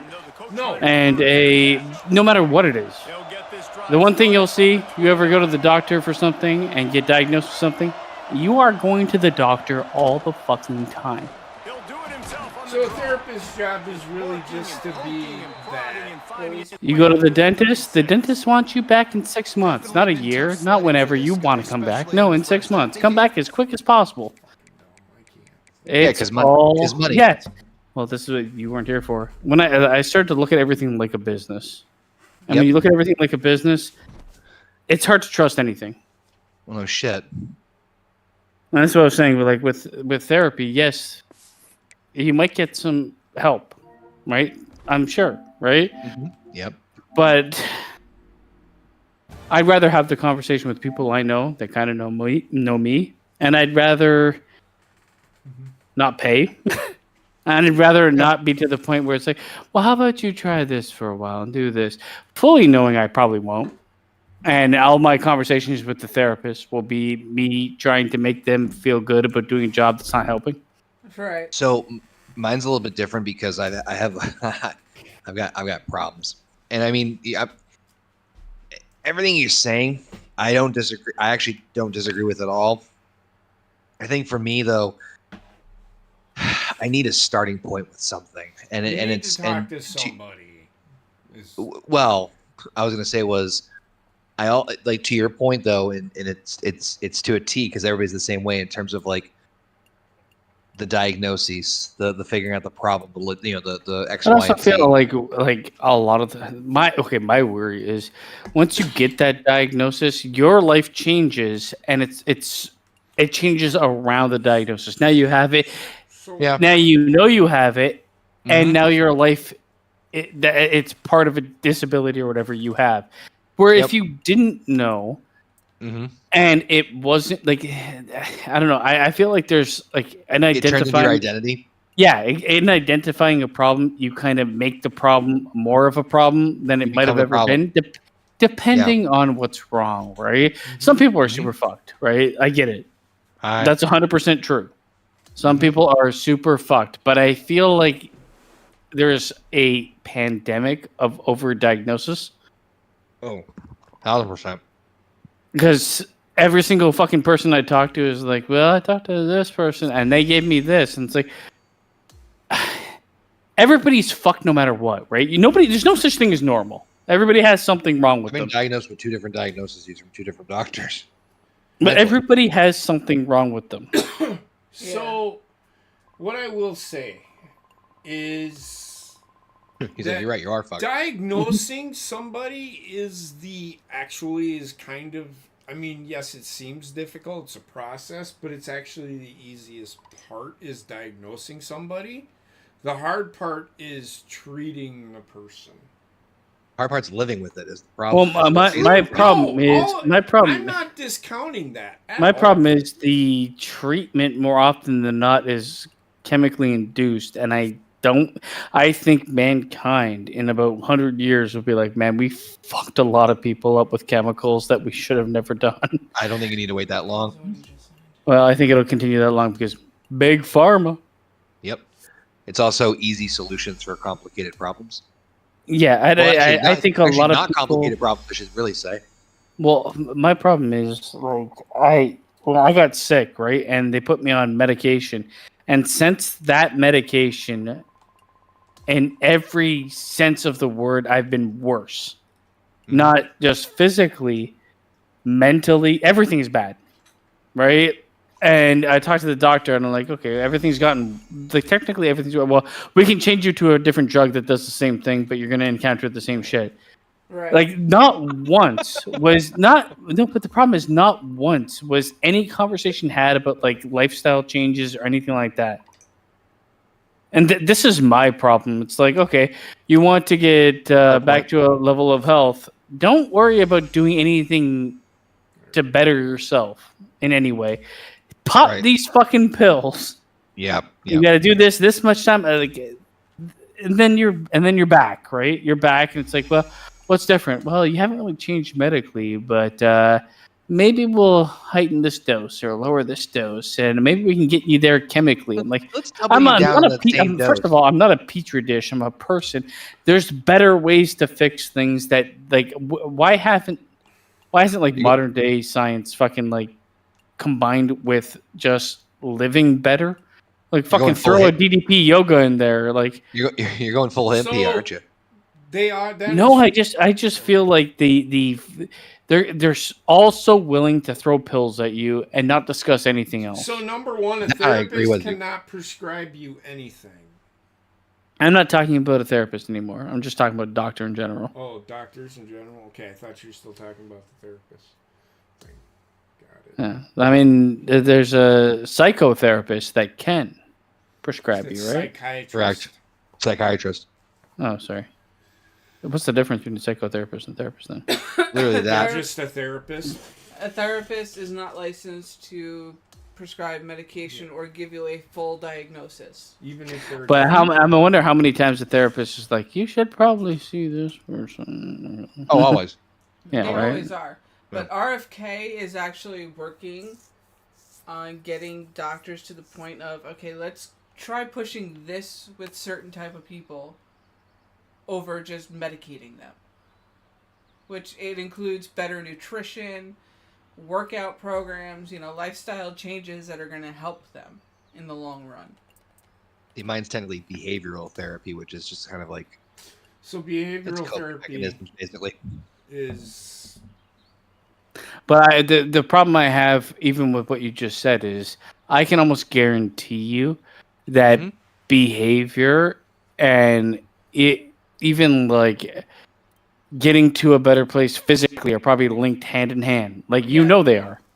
Yeah. Right? But there was probably no talk of any of that ever. Nope. No. I can tell. Like, They just disregard things so that they can put I know the doctor, whoever's or therapist, whatever it is probably not trying to push pills, but they end up doing it anyway because That's the other problem too. Is I'm relatively very well self-aware, and that's the other problem too. Is like I'm able to see all this stuff happen in real time, which is fucking wonderful. Yeah. By the way, I love and how the problem deep is too, college like puts I me can and go. JP racing about. I can go and have a problem and still look online and I'm not going to be like, oh, the first thing on WebMD. Every fucking problem I've had physically or like health wise, I've pretty much diagnosed before I went to the doctor. So I used to work with a woman who she was a fucking what's the phrase for somebody who thank you, Kenny Omega. Yep. She would be paranoid over everything.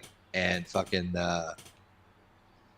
like every time I'm like, don't go to WebMD. She's like, I'm just gonna go check it out real quick. And literally, even back then, this was like 10 years ago. Like you type in headache, and the first thing the WebMD says, cancer. Like, get off of WebMD.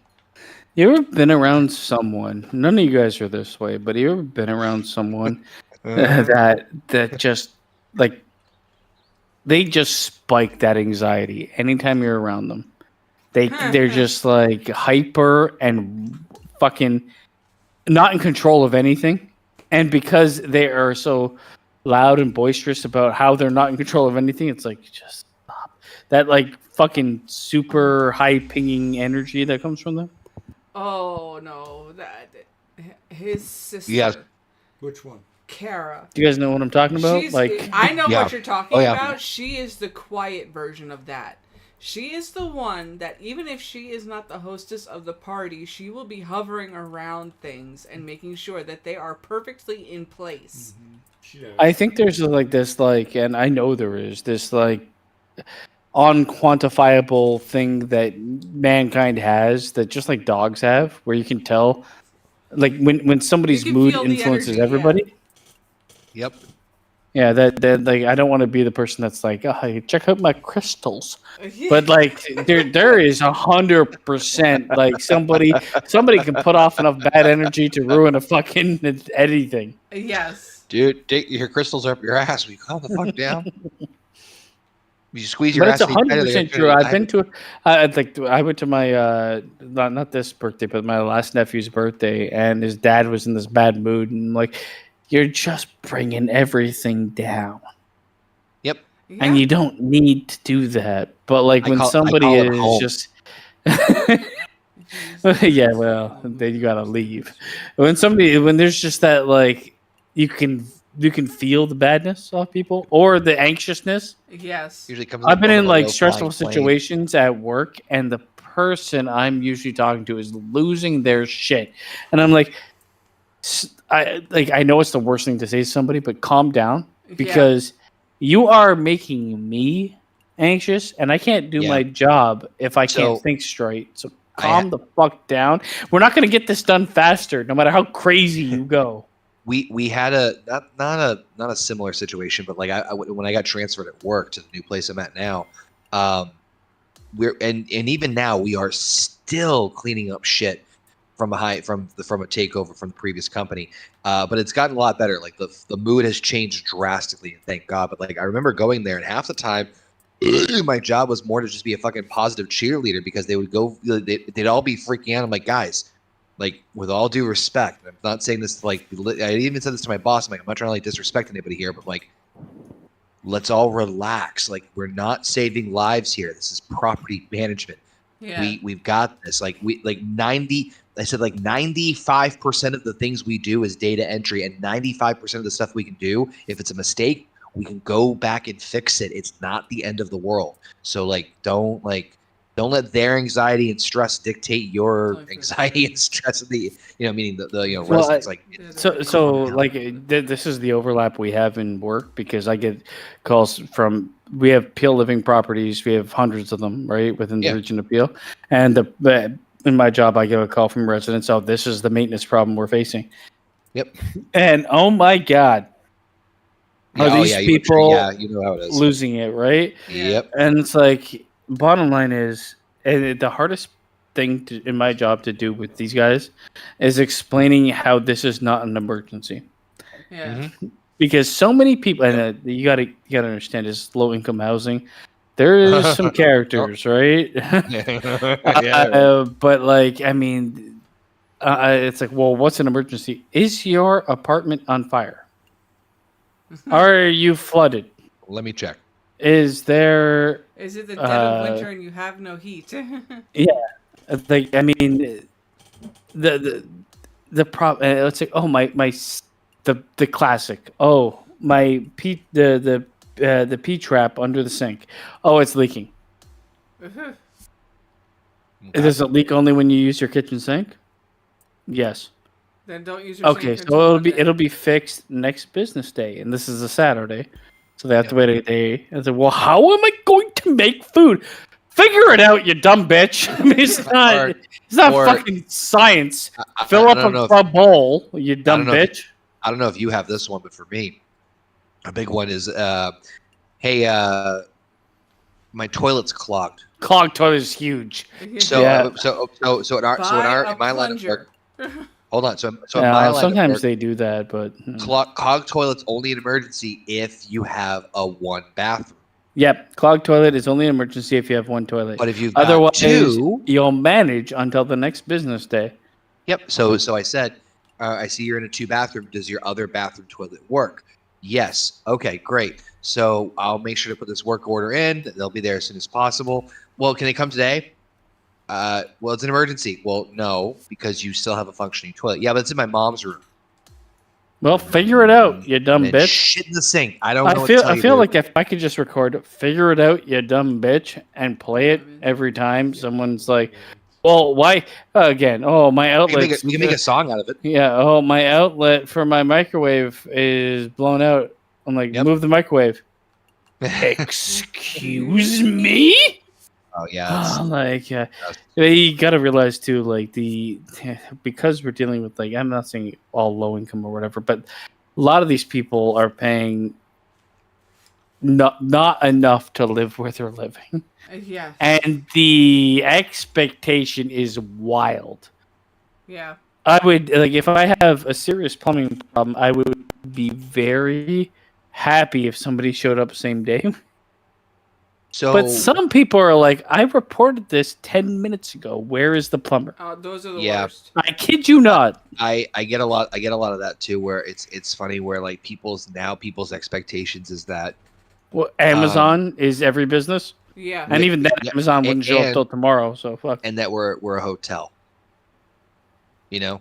Like we have that that amount of service available. It's like, oh, you didn't do like. Well, I mean, I like even if you're in a regular apartment, market rent, whatever, you will be like, oh, they're not going to get a plumber out at 11 o'clock on Sunday. No. 11 p.m. 11 p.m. on Sunday. Yep. Yet these people, for some reason, happen in 30 seconds. I've had to have many adult conversations with people that just didn't know how to adult. That's okay, so like back to what we're talking about with like somebody's on the other side of the table. I don't trust people.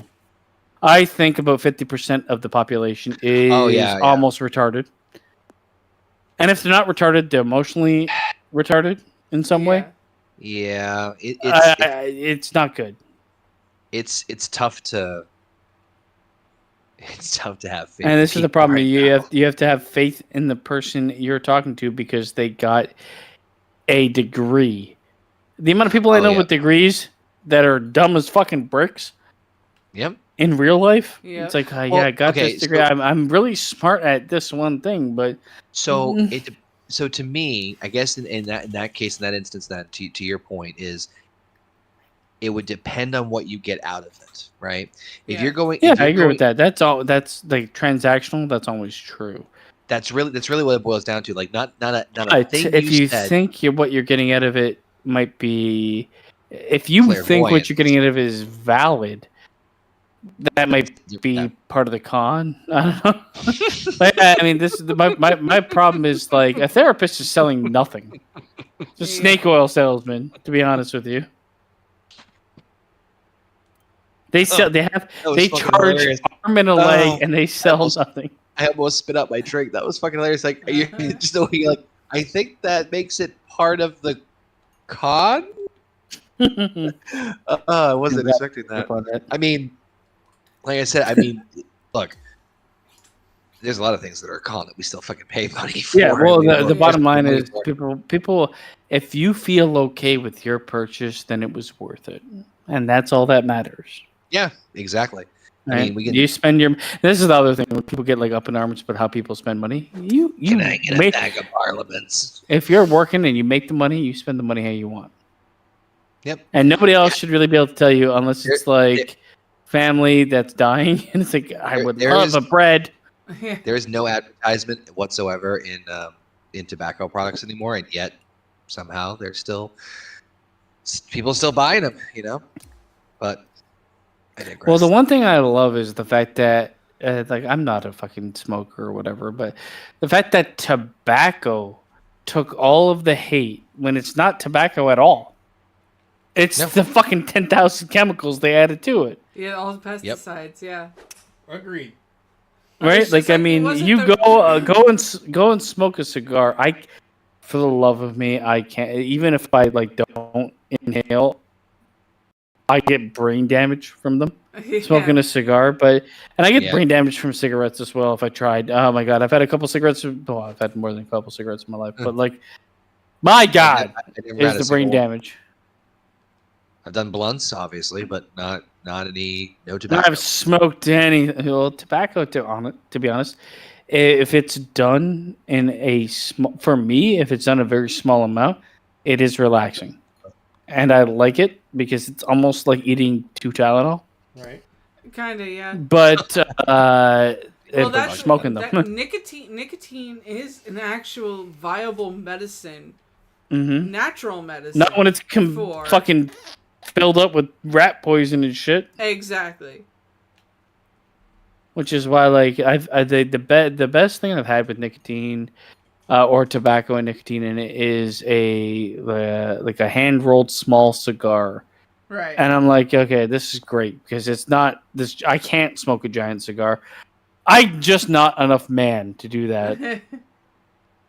It'll make me sick immediately, and I don't inhale, but it still is not good. Yeah. The small cigars I can get behind. I am not much of a smoker, though. Where'd your ball go? Oh my god. Like, I really don't smoke at all. But if I'm on vacation, I'll be like, yeah, you know what? Maybe I will have a cigarette. Maybe I will have a cigar. And that's pretty much the only time I do it. Right.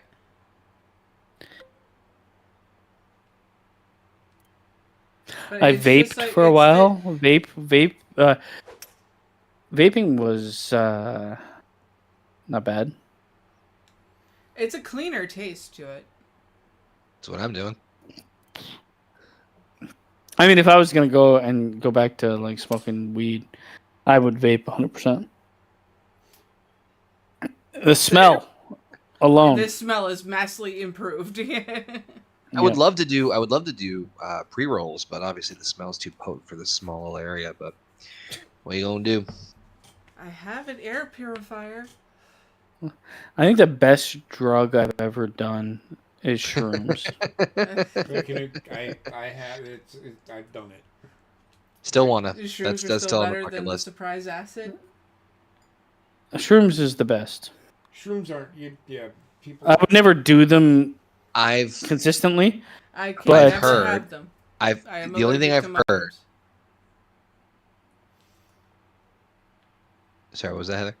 I am allergic to mushrooms, so I can never have them. She's not a fun guy. I've heard that you have to be kind of in the right state of mind and prepared for it, because otherwise, in the right situation. Yes. I mean, it's okay. So, for instance, you're not going to go smoke weed in the fucking middle of a job interview, like. I'm not gonna go get drunk in the middle of a job interview. Like no, I feel like that is the same for everything you're going to do. You got to be in a place where you feel safe and at home. Yeah, right. I would also say when that shit hits. I would never do shrooms alone. Okay. No, because what's like the interaction is the interaction is fun, right?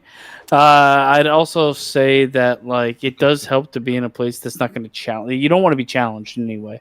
You don't want to get to a point where it's like the house is on fire. Get out! No, you want to be in a very relaxed state. But shrooms into an escape room. I've done shrooms. I've done shrooms in public and in private. And it's all been good. Honestly, like, you laugh a lot. You cry a lot. Like, not cry because you're sad. You're just eyes juice, like fucking anything. You lose a lot of water. But at the same time, like, you get to see the world in a different way, which is... In other words, you can smell purple. You get to see the world in, like, for me, I got to see the world in a more, like, it's like the artist in me came out in the world. Everything's and the world was like now. it was great because everything was kind of alive, and you kind of feel that like, oh my god, everything is living. But you have no I can tell you what's crazy. Shrooms wear off, you are good to go. Mm-hmm. I can't say if you did them every day or anything, but like one time, once they're done, and you're good. Right. Agreed. Easily the best. I've had shrooms 4 times, and not one bad experience. So, go for 5. Except when I projectile vomited, but that's because the shrooms were bad. I kind of want to do. All right, that so wasn't your fault. That was your friend's fault for moving you. Mm-hmm. I kind of want to do a group shroom fest while we rewatch Doctor Strange. I did. You know what I did? I took shrooms and we did the you watch Inception? No. It's a thing. You play an album and you watch Wizard of Oz. Dark Side of the Moon. Yes. Oh, and you watch Wizard of Oz. That's what I did. I've heard of this. And it did. It, like, I mean, this might be the shroom talking. It worked out. It might be the shrooms talking. It made perfect sense. I've heard of that. It all lines up when you do it. Did you know that the ruby slippers in that show are the most expensive? They were also stolen. No, the most expensive prop in a movie of all time. Yes, and they were also of all stolen. time. No, of all time. They got to be worth at least $15 million. Because there's actual real rubies on it. How well they're okay. It's So gotta be real. There's a whole documentary on it on ID. Yeah, so it was up for auction. If you Google it, I think it was sold for more than what Basement said. Well, for sure. I was saying it has to be at least 15 million. I don't know how much 15 million? I think I just looked it up. Yep. The most expensive movie prop ever sold is Dorothy's ruby slippers from The Wizard of Oz, which fetched $28 million. Sold in December 2024. Other expensive, highly expensive. Number 2 was the sled from Citizen Kane. No, the Robbie the Robot from Forbidden Planet. Marilyn Monroe's white dress from the 7-Year Itch. The Robbie the Robot from Forbidden Planet fetched for $5.375 million. No, there was the sled from Citizen Kane for $14 million recently. Let me see. Well, that's recently. Oh, this damn might it! Be an old article. X-wing fighter model sold for 1.9. What was it called? The red something. Rosebud. Yeah, there you go. Rosebud sled. Indiana Jones bullwhip from Raiders of the Lost Ark just sold for $216,000. Let's see what we got here. Check out your search Rosebud. Yeah, I'm looking. Sold for. Things are kicking in way later than I took them. Let's see.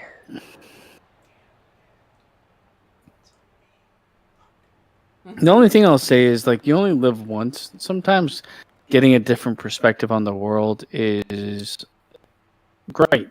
Yes. You can live in your own mind for so long, but drugs, don't do them a lot. But, you know, try them out, maybe. Moderation, just like everything in life. Everything in life is honestly, I do. Except for murder, bestiality. I'm not going with, like, don't don't do heroin, cocaine. Yes. I don't think those drugs, because I don't think they really offer what I'm thinking of. But like, I would do peyote or anything that gives you like a different view on the world.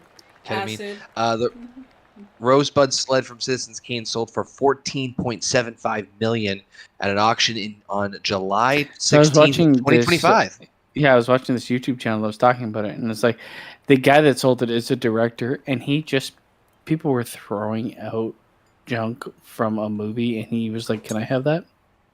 Yeah. It's the guy that made Gremlins. No shit. And he sold it for 40. Keep your trash. Just goes to show you never know what you're throwing away. So the guy that bought it was a director, or he got it from garbage. He's the director of the Gremlins movies. I got all that. He's also the director of Small Soldiers. I got who? What's his director of Gremlins? Something Dante or something like that. Yeah, I don't have the name in front of me. Anyways, he directed Gremlins, Gremlins 2, Small Soldiers, and other things that I never saw. That was my question. Who is the guy? Piranha. It was either Dante or something weird like that with the D.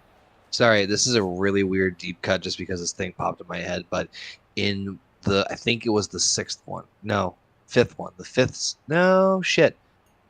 It was the fifth one. One of the Saw movies, John Kramer was doing a flashback scene about how he met the victim that was in the current Saw movie. And he was an insurance CEO, health insurance CEO. And he's cutting his speech about how terrible insurance companies are and blah, blah, blah. And then, he looks at the piranha, tank that the CEO has, because he would have a fucking CEO piranha tank in his office. And then, John Kramer cuts his speech. He's like, da-da-da-da. And then he just looks at the tank and goes, piranha. I'm like, why the fuck did he? And it was just one of those things that was so off-putting in the movie, and I'm like, that's stuck in my head now forever. Yeah. You know what I hated in that movie? That fucking sweaty detective. Oh god, yeah. In the series of movies, who ended up being a bad guy at some point. Oh, he was always He was always sweaty and super Italian looking. He was. I actually liked him. I fucking hated him. I hated him. You know what's? He wasn't in the original movie, no. No, you know what's really funny though? I think after Saw 3, he never got a job again. No. If you pay close attention, especially to the cop scenes, the scenes and the settings are all the fucking same. There's one point where they're we're the police op, we're at the police and it's right next to the fucking Saw room. Yeah. No, it's the hospital has the same hallway color and paint. It's just okay, because no one's paying fucking attention. But if you really pay attention, these hallways look very the warehouse. I mean, I will say the Saw franchise is a very lucrative series made on the thinnest of budgets. Yes. Just look who they got to act in them. All no talent, but just no name people. The biggest name they got for one of those movies they got Donnie Wahlberg of all the Wahlbergs. Yeah. I don't know. I'm not gonna fault them for it. No. But for me, Saw, I liked Saw 1. I think it's the best, obviously. Saw 2 I actually liked, where they were stuck in the house. Yep. I kind of hated the rest. I didn't like the original, and it was good. And then after that, I'm like, why did they keep it going? He died in the first one. I wasn't a big fan. No, he lived in the first one. He got up and left. Yeah, that was the twist. Mm-hmm. Spoiler. I mean, the movie's fucking 7,000 years old, but whatever, go for it. I wasn't a fan of C. C? Yeah, C. Is that the sequel to Saw? It is. It's the prequel. No, that would be the sequel. Because it's Seesaw. I'm just gonna honestly. Basement, you set yourself up for that. No, because that was stupid and I hated it. They're gonna probably do that at some point in time. Surprised surprised SNL didn't already do it. I'm John Kramer's long lost son. They call me Seesaw. I'm sorry. Seesaw. Because I seesaw some things. Terrible. That's what it would be. And I will not watch it when it comes out. Who are you? I'm Sight. Just get out of here. Okay, so what any movies out there kind of pique your interest? Right now? Yeah. Or just in general. Weapons. I heard a lot of good things about Weapons. Weapons look I really think I'll end up watching Weapons and think it's underwhelming because I've heard things about it.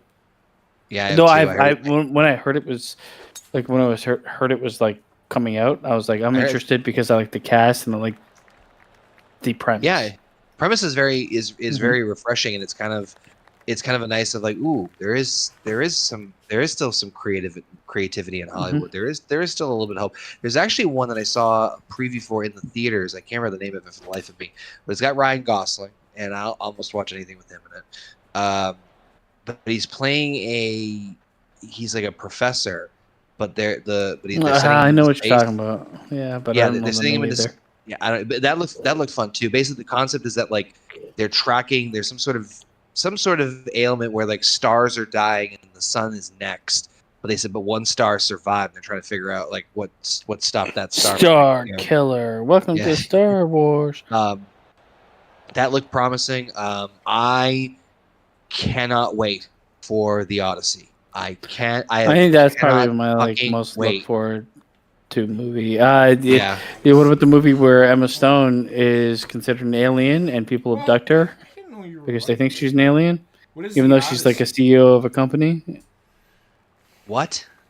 There's a movie where like conspiracy theorists think aliens have landed on Earth and are taking over, and she's a CEO. They abduct her because they think she's an alien. And it stars her and the guy Adam Scott. Wow, that's Severance. Dumb. That sounds very dumb. I have a feeling it's gonna be smarter than you think. Maybe I'd have to see. They got Emma Stone as the female lead. Yeah, and Adam Scott's a good actor. They're both good actors. I don't know who the other person is in it. Maybe I have to see the trailer. So well, I didn't watch the trailer, and God damn it. But no, I think the one Frankenstein got debut with 83% on Rotten Tomatoes. That means anything. November. That's coming out in November, I think. I really want to see that. That looks really good. I love me Oscar Isaac. Guillermo del Toro as the director. Like, this could be good. You know what?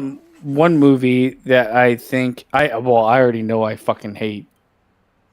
And it's advertised up the wazoo right now is the Toxic Avenger.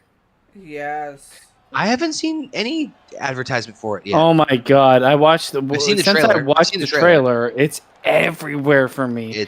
And the fact of the matter is, they have so it's supposed to be that fucking midget, whatever his name is, fucking Tyrion Lannister.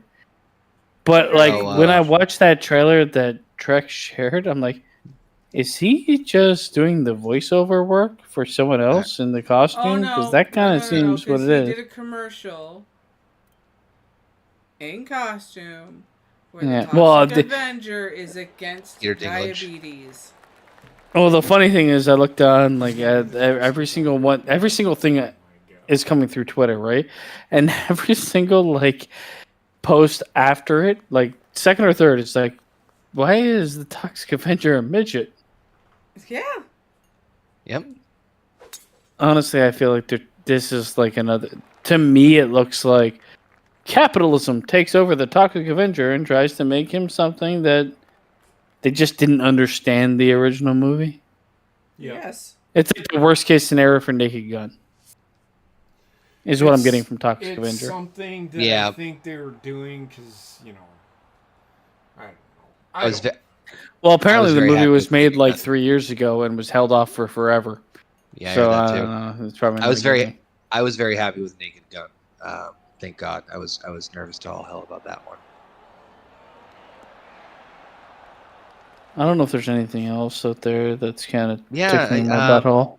I mean, I obviously I'm going to see the Marvel shit when it comes out because it's Spider-Man and Avengers. I mean, the Spider-Man movie keeps adding fucking people, so I guess that's going to be an Avengers movie. Yeah, it's probably going to be like an Essentially. Avengers, 0.5 or whatever the fuck you want to call it. What would it be, 4.5? Well, I think what they're doing is they're going to make every movie basically an Avengers movie because there's going to be like the grand reset. Yeah, That's my it's coming. anticipation. Yeah, that's what the Secret Wars. It's Yeah. December of next year, so Yeah, that's I think there's pretty going much. to be a Marvel reset, and you're going to start off with X-Men. I don't know. But I'll tell you this much: I'm more excited for Odyssey than I am anything Marvel. Yeah, well, I will say one thing. The direct. No, sorry. I'm blanking on his fucking name. Christopher what? Nolan. Christopher Nolan. He doesn't. He is a good director, but he is not spotless for me. Correct. And I agree. I've of the last couple of movies I've paid attention. Tenet, not for me. Yep. He's literally for me 40%. I know. Yeah. Okay, first of all, his movies are very well made, and he gives attention to what needs attention given to. Yeah.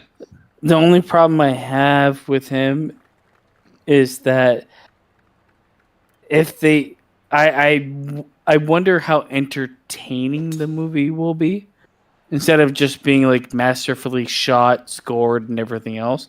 I also wonder if I'm going to be able to hear anybody fucking talk. Yeah. So, I mean, to me, I think even a shitty Nolan film, It's still a 7 out of 10.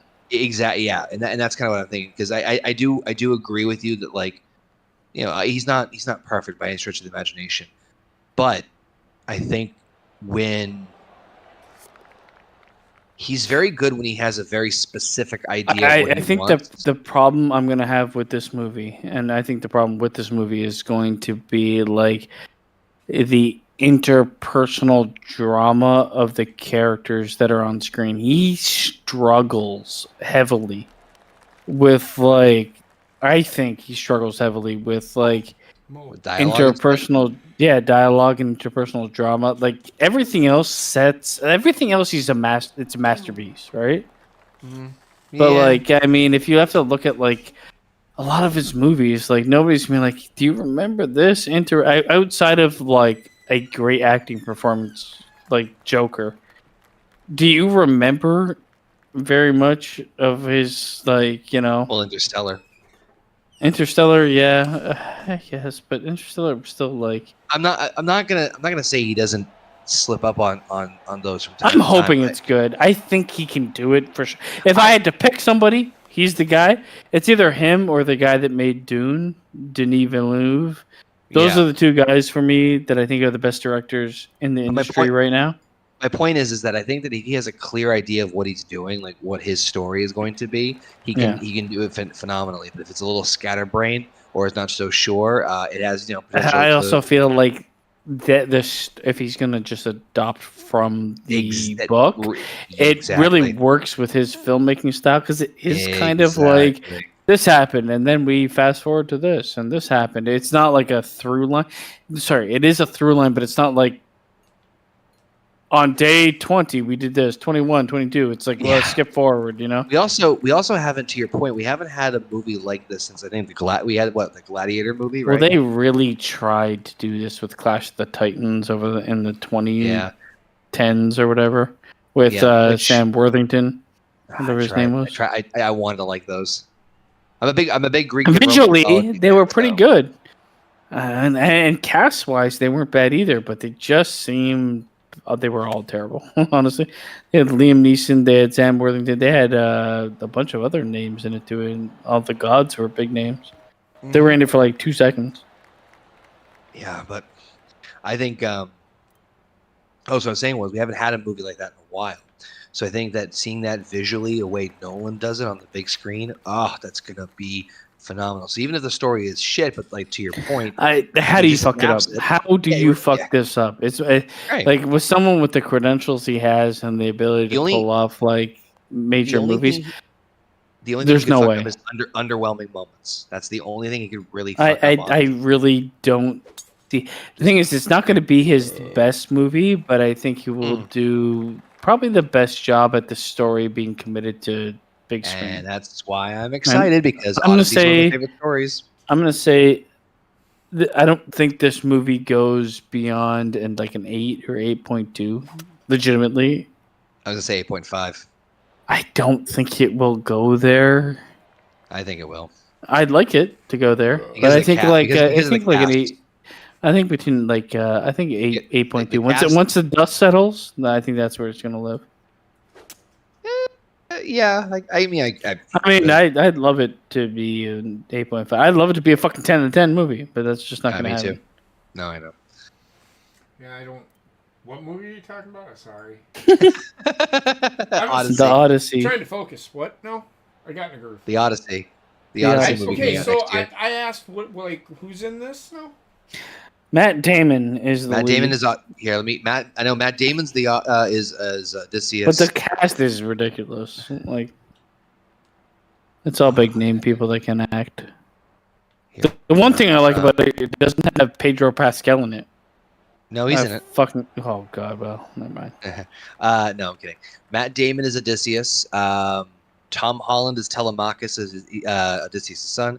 You got Anne Hathaway, Zendaya. No shock there. I actually think Zendaya is not a very good actress. I don't think so either. So they're doing the Homer's Iliad, is what they're doing. Yeah. Yes, Robert Pattinson. Charlize Theron is going to be playing Cersei. John Berthnall. Hold on. You said Charlize Theron is playing Xerxes? Yes. Xerxes Cersei, the was goddess. a male. No, she's No, Cersei, the goddess. Not Xerxes, the fucking Will Smith's Yeah, wife. no, Cersei. Circae. Cersei, the goddess and Thank witch. you. No, Xerxes, if you remember watching 300, Xerxes was the king. That was Will Smith's wife. Yeah, yes. Oh, God. John Leguizamo and Elliot Page also in this one. Yeah. You know what? What he's doing is he's mining everybody he's worked with before. They're all competent. Elliot Page, to me, That's a wild one, but all right. the way I look at it is, she became She was an employable actress that became an unemployable man, because she's 4'8". I don't really know what you're gonna do with that. Yeah. I mean, she'll probably. I don't know. Maybe she'll be a trans. What character is she playing? Don't know she's yet. playing trans soldier. The only roles they've announced as far as who's playing who is they've announced Matt Damon as Odysseus, Tom Holland as Telemachus, and Charlize Theron as Cersei. I think Matt Damon is going to fucking kill it. I think you might get an Oscar for him. He's going to do a pretty decent job as Telemachus. All I know is Decent. Matt Damon is. The last thing I saw from him, the guy was ripped to shreds. I'm like, okay, yeah, 50-year-old, why not? Interesting to note, though, too, is there's no official trailer online. You can only see it in the theaters. I wish they would do that more. Me too. I hope this catches on. I actually wish they would get rid of trailers that show the whole fucking movie. I'm right there with you. I actually think that movie, I'm actually looking forward to. I will not go to theaters for any of these. I would, but I'm just going to go there alone and be a weird pedo. So no. The Spider-Man movie, I know it's going to be everybody included, but I have mixed feelings. The thing is, I've liked all the Spider-Man movies enough to be like, they're fun movies to watch. This one intrigues me more than the like Spider-Man from different fucking worlds or whatever. I agree with you wholeheartedly. I still think No Way Home is a phenomenal movie. I know not everyone's cup of tea. My only concern is this movie might be too bloated to make sense.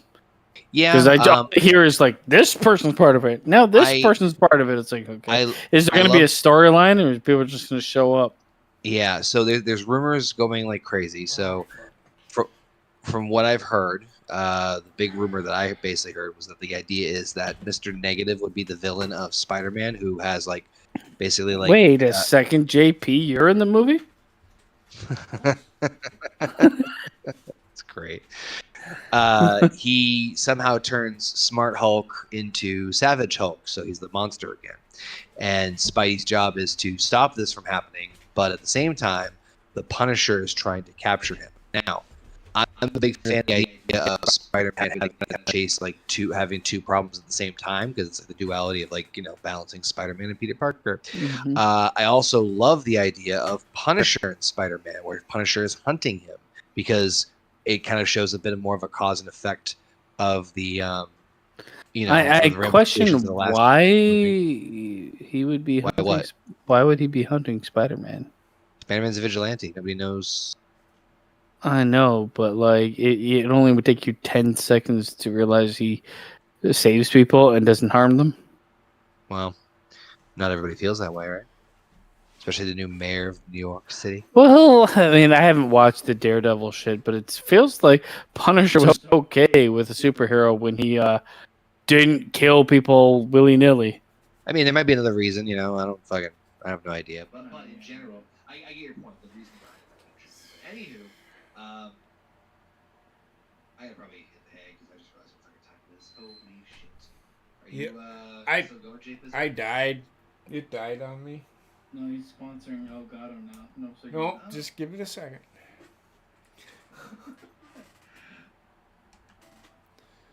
So I'm pretty much done.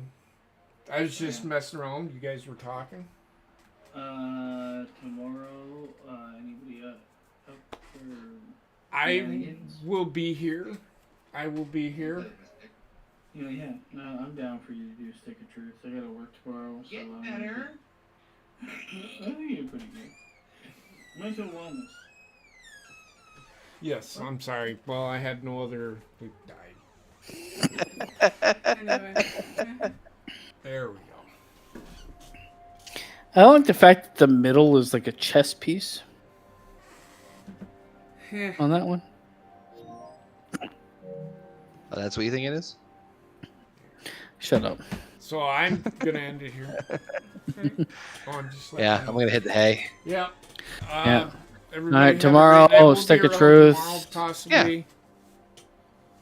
Yeah. And then I'm like I said, I'm on vacation all this week, so. Whoop whoop. Oh yeah. I am not, but I will be. Well, I might be. I don't know what's gonna happen. Depends on where I go. If they have internet connection, then I may be part of things. Otherwise, I don't know. I'm going to the fucking. I'm living up with the natives, man. You can do some peyote and probably cry a lot. Can't wait to hear about that. So we'll see you all possibly tomorrow.